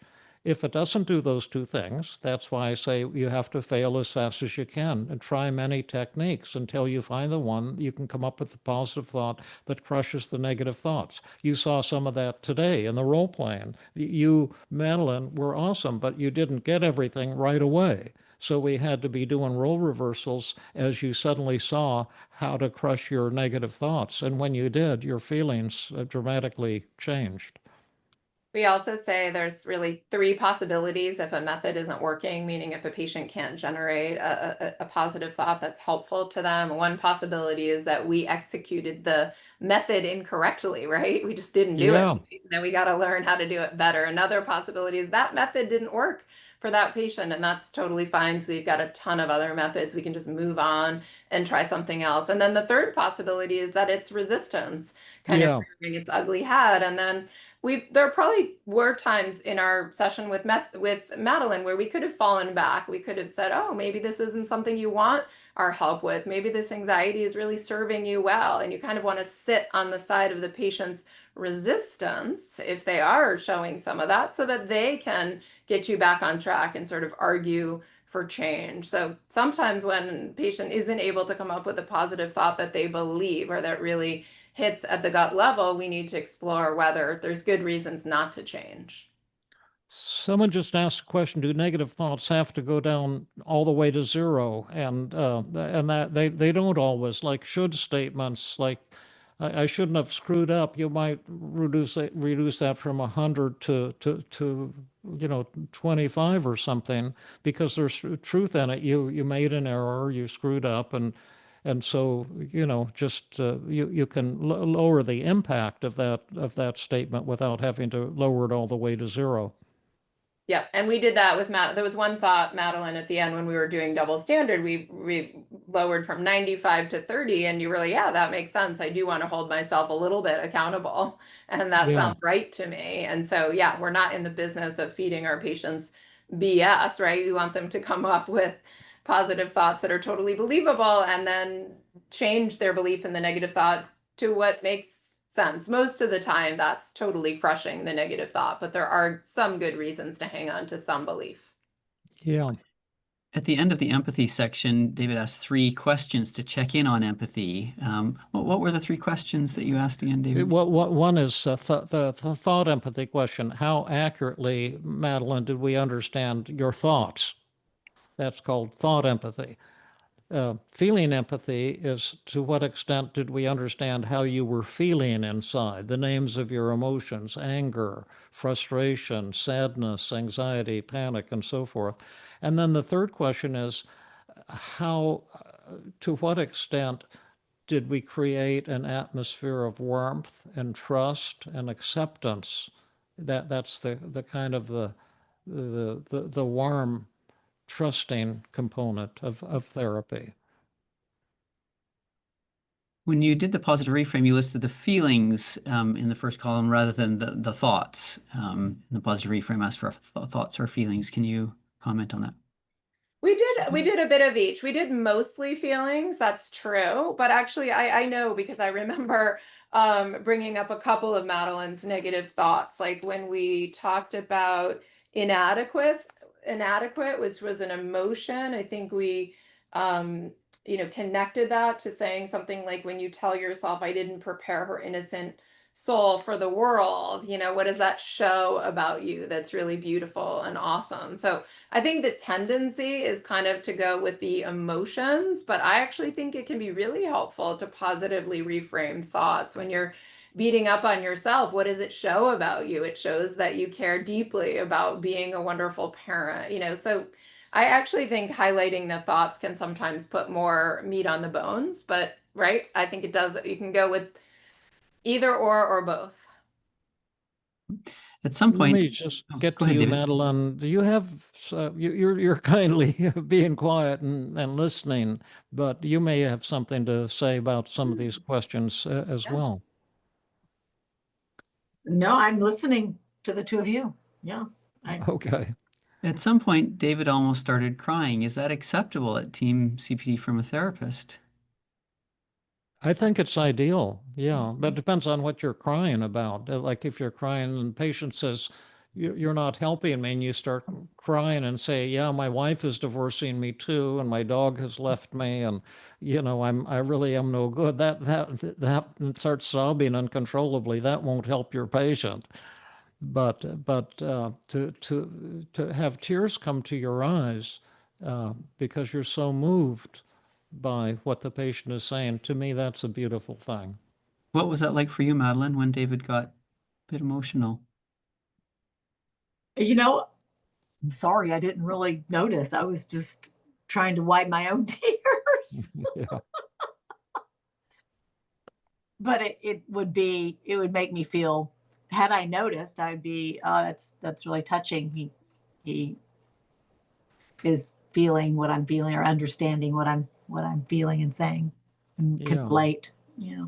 Yeah, we've oftentimes shared with therapists that we train, David, that we feel like tears coming from us are, beautiful. And I do definitely cry with patients. And I can say I know how my patients respond because I get the brief mood survey and the evaluation of therapy session at every session, and my patients always respond with lots of appreciation and connection, and I think it makes them feel really cared about and really seen.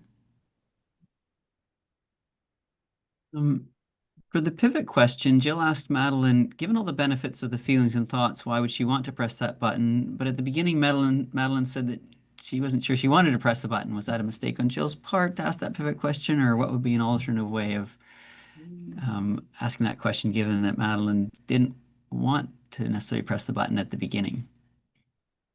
Sure. Yeah. So I think so in the beginning, when we asked her, David, the magic button question, she said, no, I wouldn't want them all to go away, but I think she said maybe, but I would want them to be less, right? Yeah, that's We my did. memory too. And then we did positive reframing. So then I think, yeah, that's a fair question. I don't think it was an error. I think it's all sort of like a metaphor, right? We're not really splitting hairs. It's like a metaphor for, yeah, there's all these benefits. So I guess I could have said, like, why would you want to change, right? Because obviously she's here telling us, I want your help, I want to change. So that's the goal of that pivot question, kind of given all these benefits, why would you want to change? If the patient says, I don't want to change, we've got nothing to work on, right? But presumably there, Madeleine was sharing with us because it's too much, right? Because I don't want to feel this way. I don't want to be up all night.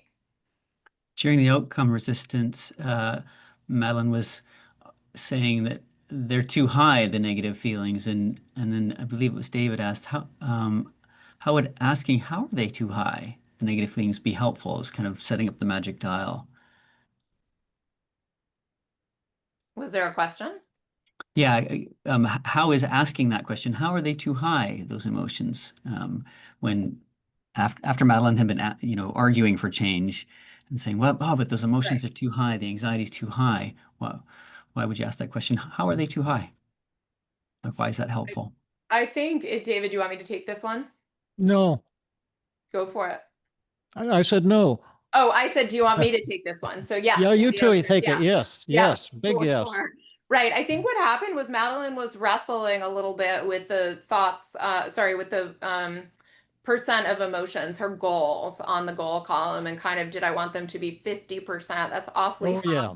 Hmm. And so we were trying to help Madeline figure out, we were trying to get at, like, why would she want them to be lower, right? We did a beautiful job of positive reframing. So it was clear, like, how she wants to hang on to these. And then the question was like, well, why would you want to change? Why would you want to feel less sad? What is it costing you? We were just trying to sort of negotiate what the goal would be for her. If you'll be seeing someone for ongoing 2-hour sessions, can you see them multiple times a week, or do you recommend once a week to have enough time for homework? Either or would be my answer. Sometimes I see people twice a week. Sometimes I see them once a week. And it's a fair point. We definitely want people to have an opportunity to do homework between sessions, but also more, kind of loading therapy and doing sort of more intensive therapy can be really beneficial too. Question: if there's some advantages in negative emotions, anxiety, upset, frustration, and they want to be decreased, then why not have the same attitude toward negative self in this case? I mean, why do you ask a patient to battle against it instead of modifying it, the negative thoughts? I think we do ask them to modify their negative thoughts, right?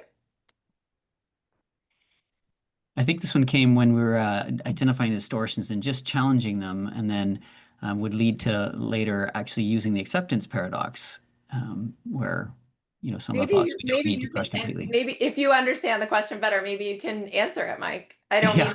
I don't mean that facetiously at all, but I mean, Yeah, like, no. yeah. I think what they were driving at in the context is, we try to crush the negative thought. Well, there's two ways. One is to defeat it completely, say it's just not true at all. Another way is to actually to accept it and not let it have any power over us.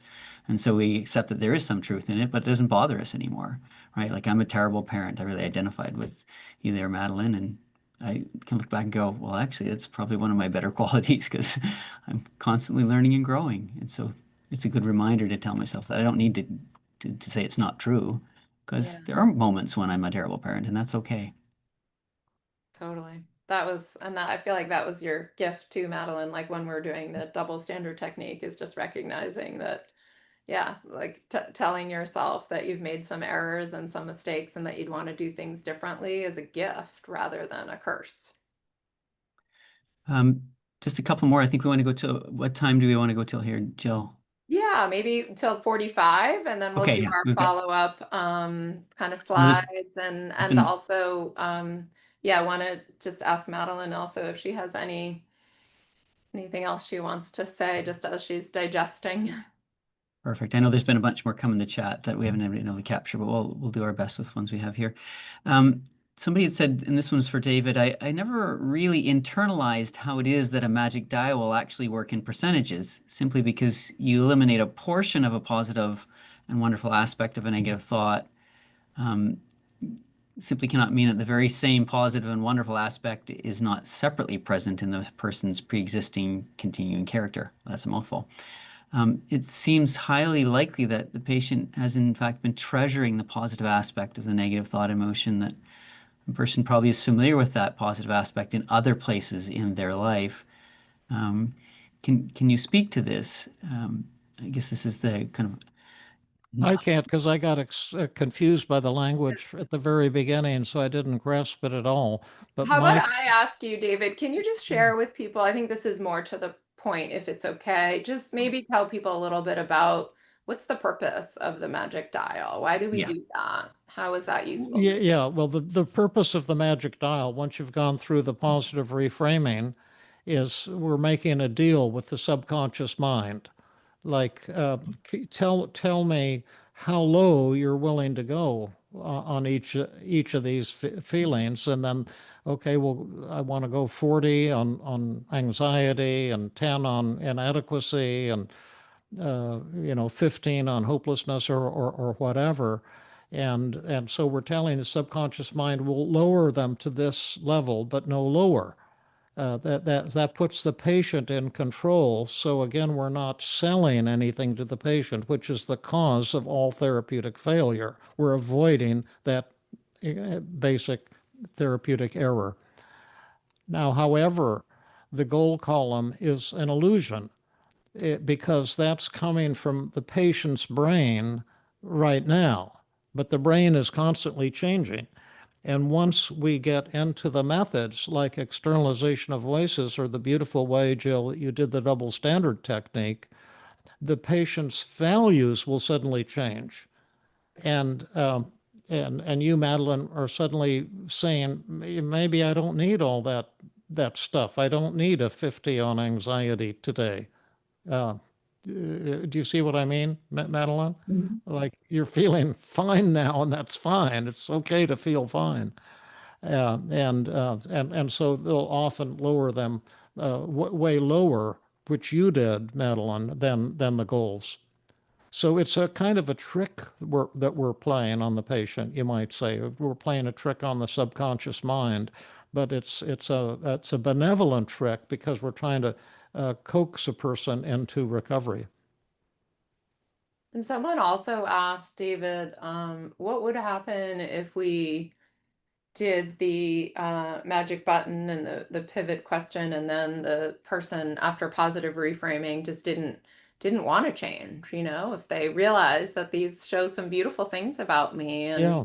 yeah, Well, I I would realize just say, I'm fine. say that that's awesome, and I've never helped anyone against their will, and so if you're in good shape now, that's fine with me. If there's something you do want to work on, I would be, more than happy to hear what that is, and we could see what we could do with that. Exactly. So we kind of sit with open hands. We're not in the business of trying to change people against their will. Yeah, Not good for anybody. Great. Thank you yeah, so much for everyone's questions. And I know there's lots more we didn't get to, and I think Jill's going to give some Yeah. options for ongoing training where some of those questions may be answered. I was also I would ask, is it Madeleine, if I could ask you, maybe you already answered this, but I don't think so, but what do you like people, I saw a couple of people in the chat said just Madeleine, what do you think was most helpful about the session? Um, that's hard to say because it goes together as a package. This is very helpful to identify the distortions and write them down. Yeah. Okay. So that piece, that was really important when David kind of stopped you and said, great, let's write that down, and realize you were able to generate positive thoughts right off the bat. Yeah, I was like, you said that. Write it down. You said it. Okay. So what I'll do is share some more slides with people and let you guys know how you can continue to learn and grow with us. And also in a few minutes, Mike is going to drop the link in the chat box so that you can complete your CE survey. And then we'll wrap up. So I guess I would say if today's training sparked something for you, if you feel excited to learn more and to take your skills deeper, we'd invite you to join us in the Fast Track to Level 3 certification course. And this is kind of our most efficient and powerful way to help therapists get truly excellent at TEAM CBT. And our course kind of starts today. The live aspect of it, live training groups, really starts next week. So you can register until I think kind of midnight on Monday night. Our first practice group starts on Tuesday. And you saw a couple of methods today, just kind of one or maybe a handful of things that are possible, but you can see on this slide that we teach more than 50 advanced CBT techniques. And at the bottom of the slide tells you about a discount code, and I'm going to have Mike drop that in the chat box just because I'll move on to the next slide. But we're offering you a discount if you want to join us for next week. And this slide is awfully busy, but that's because the Fast Track course includes really a ton of material.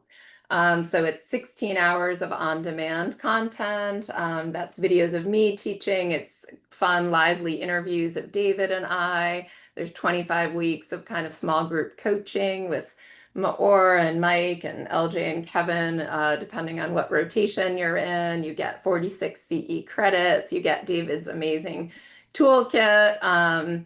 And certification and exam fees, and then there's also the coupon. And so if people are feeling interested in registering, you can go to fasttrackcbt.com.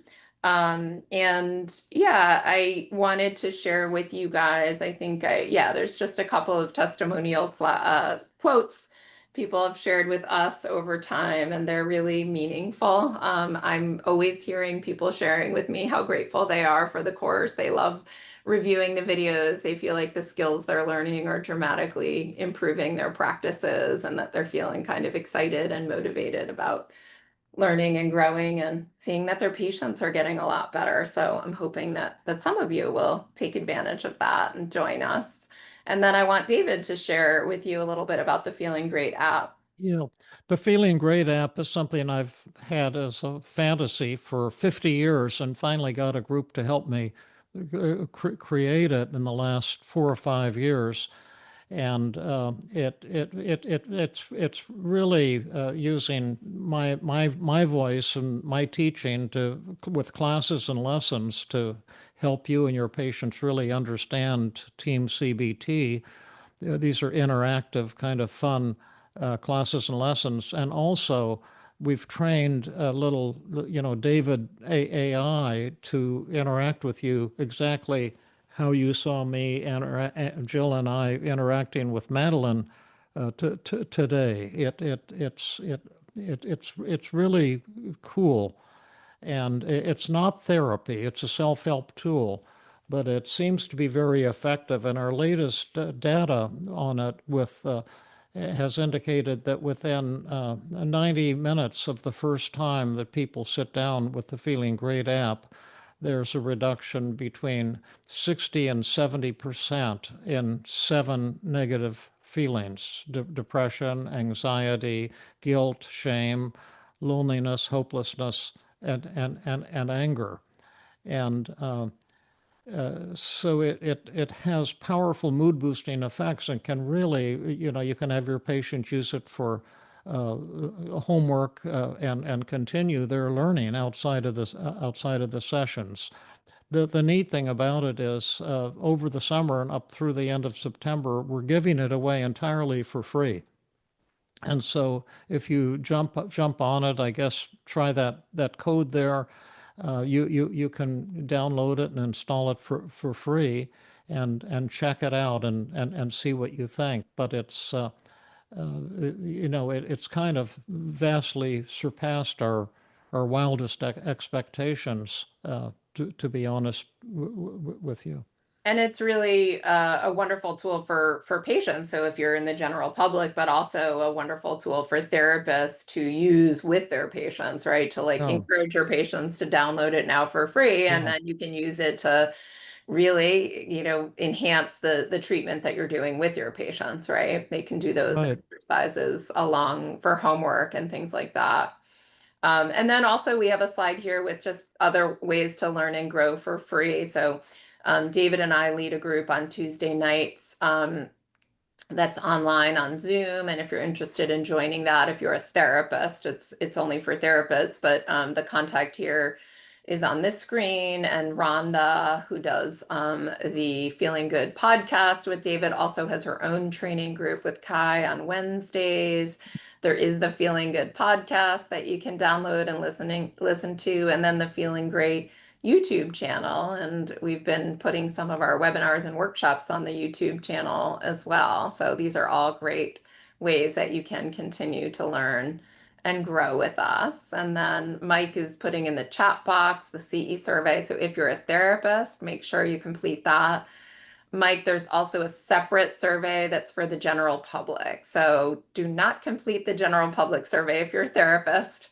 But if you're a member of the general public and you joined and you want to give us a little feedback on how today went for you, we're happy to hear from you too. And then I think we also want to make sure that we give just a really heartfelt thank you to Madeleine, our brave volunteer. I feel incredibly grateful to you for sharing so much of yourself with us. It's our superstar of the movie we made today. And you were beautiful, Madeleine, and just awesome. And you gave so much of yourself. And I think the impact of what you did today will be extensive and going on for a long, long time. It was really just fantastic. I can't thank you enough. Back at you, two of you. Thank you so much.